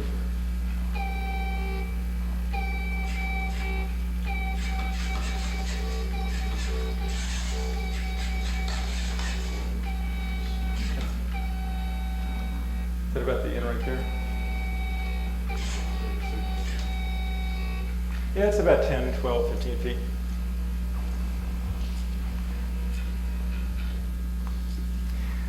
So I am really enthusiastic about this. I think we just have so much potential. This is so sharper imaging. I mean, what could be neater than a product that's a lot of fun, a lot of eye appeal, decent price. People won't think it's too much for $149. We're going to do absolutely great with this product. I happen to feel the same way about this one. I think this is a terrific product. And the reason I'm so excited about this product is because, before I do it though, let me just quickly cover this one. You know, the Cosmic Cyclone was a fairly successful product for us. We sold out our entire run of the large Cosmic Cyclone in the 6-foot size at $199. That was sold out basically by mail. We hardly ever got them to the stores. I apologize that it took us a little bit of a learning curve on the first few to learn that we weren't packaging them properly. And some of them were coming to your stores with these rods that hold the whole thing together. These rods were bent and the circuit boards were sort of crooked because we didn't really understand how to package it properly. So we learned from that experience. And now the products, I think, are just beautifully made. So this is the newest model from this electronic artist, Joe Lazowski. And it is called Cosmic Shower. The reason it's called Cosmic Shower is that it goes from top to bottom. It sort of showers down instead of showering up. And then notice, of course, the lights are green instead of red, which I personally think is more sophisticated and fits in more kinds of decor. The product also has an extra 2 LEDs on every level. So instead of 8, there's 10. And this tube, instead of being 3 inches, is now 4 inches. So it's a substantially improved product visually. And there is a corresponding price increase. It'll go to $299. On the other hand, the factory's finally gotten it together where they're making a beautiful product now. We are packaging them correctly. First edition's gone, pretty much. There might be 1 or 2 or 3 around, but they're pretty much gone. And I'm expecting this one to be equally successful. It's a limited edition of 1,200 pieces and is retailing for $299. Okay, last little fun product. And I tell you, all these, you know, they're all like my little children here, and I'm just so enthusiastic about them. I can only reiterate, I think we have tremendous sales appeal in these products, and Shannon and I have talked about this at length. We are really confident that we bought aggressively into these products so that we won't run out of stock. And if we do, we must have had a great, great fourth quarter.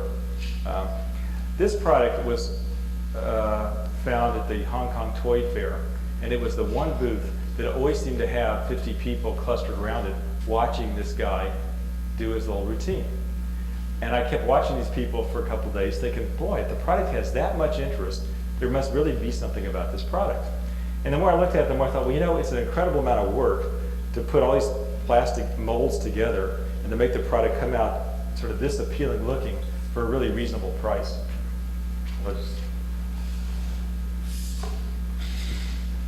We joked about selling one or a squadron. So here's the whole squadron up here. If I can get a couple of assistants up here, we'll sort of turn on the whole squadron here for you. Need somebody to help you. Can we get 1 or 2 more people? We'll do this like in a French restaurant where they like bring out all the little plates, you know?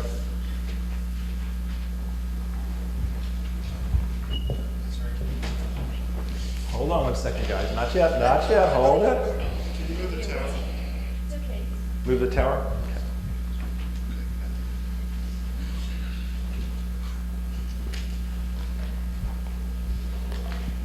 So basically this product is a very simple little product. It's just a fun pickup item. It's an impulse item. It goes through a little routine electronically. That's all it does. It's all sold on just eye appeal and the fact that it's a lot of value for the money. Whoops. you want to guess before you see it work what the retail might be?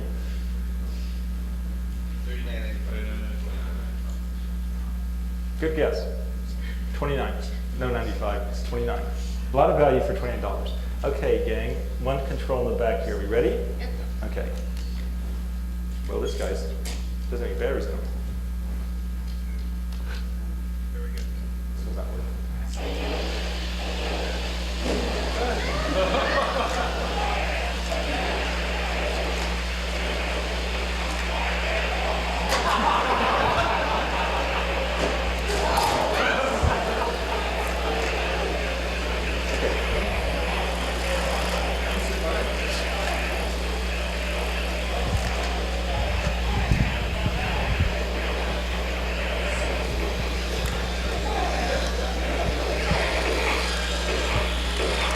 Let's turn those guys off now.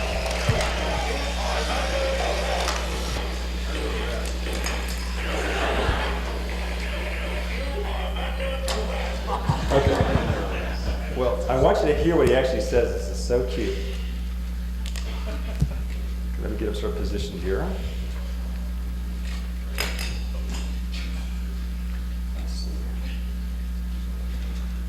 Okay. So he's got a little routine he goes through.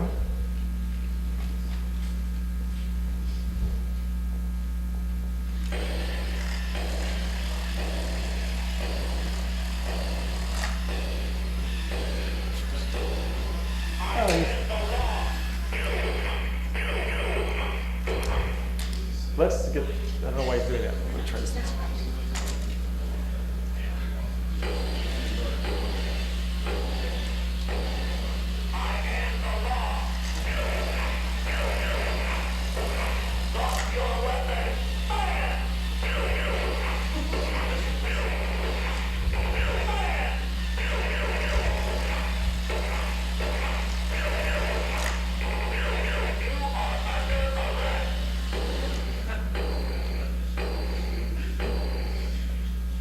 So this guy, I think, has so much eye appeal for 29 bucks. We're going to sell him all day long. He comes in this nice box. Again, a SHRP image, I believe, exclusive product. I mean, you never know, but to my knowledge, this is exclusive in the US to us. And the worst thing you can say about him is, okay, he's a $29 inexpensive plastic robot.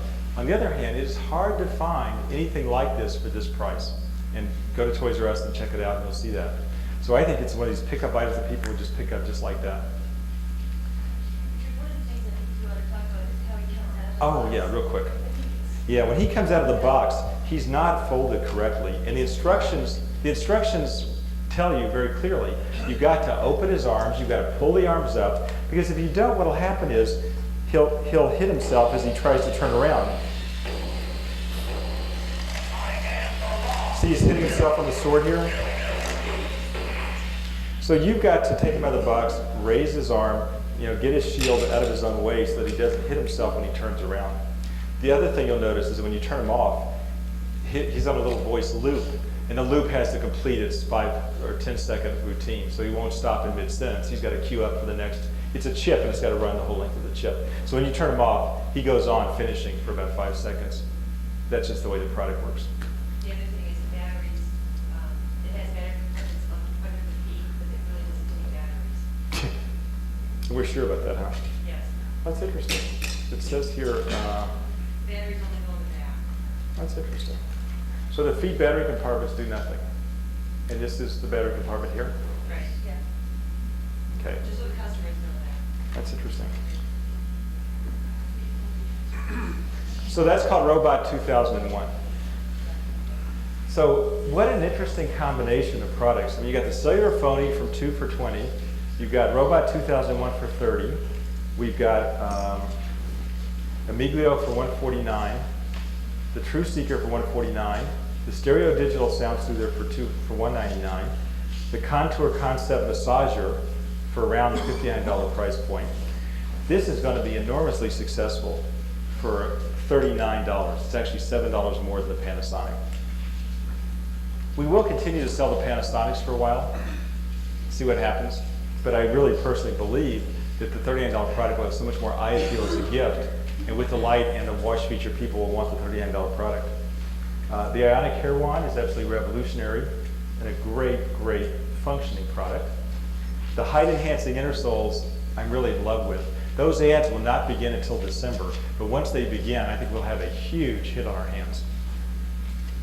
The new Key Seeker organizer, which is called the Ultra Key Seeker, and again, I apologize, I don't have the case today, just the board, is going to be, I think, a much, much, much better product that we can really be pleased with, and I know we'll sell them real well.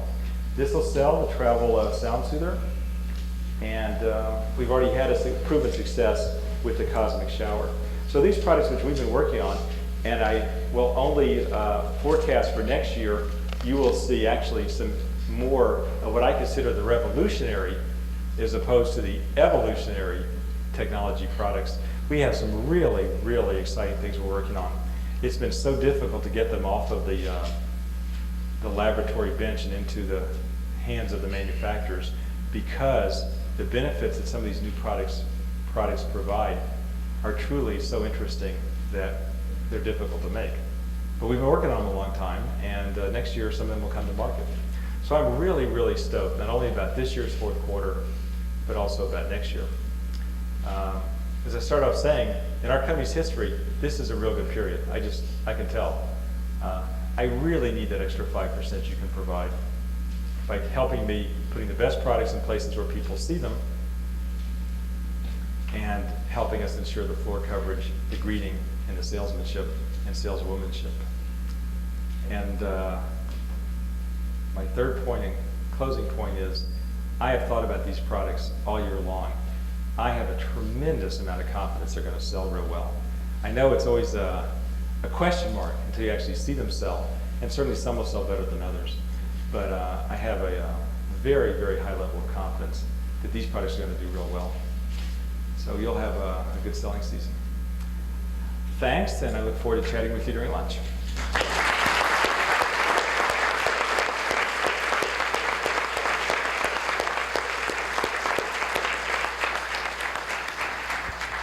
Okay, we have a few minutes. If you want to have a quick question and answer session, we could do that.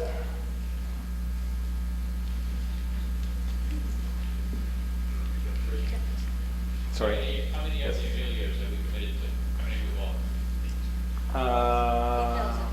8,000 pieces. Okay. Yeah, just to throw out some incredible numbers. The cellular phony, we have 170,000 pieces coming. We're expecting to give away about 70,000 of them. Robot 2001, we have about 35 to 40,000. Yeah, we have some. And now it's about 40,000 pieces. Amiglio, we've got about 8,000 pieces. The Key Seeker organizer.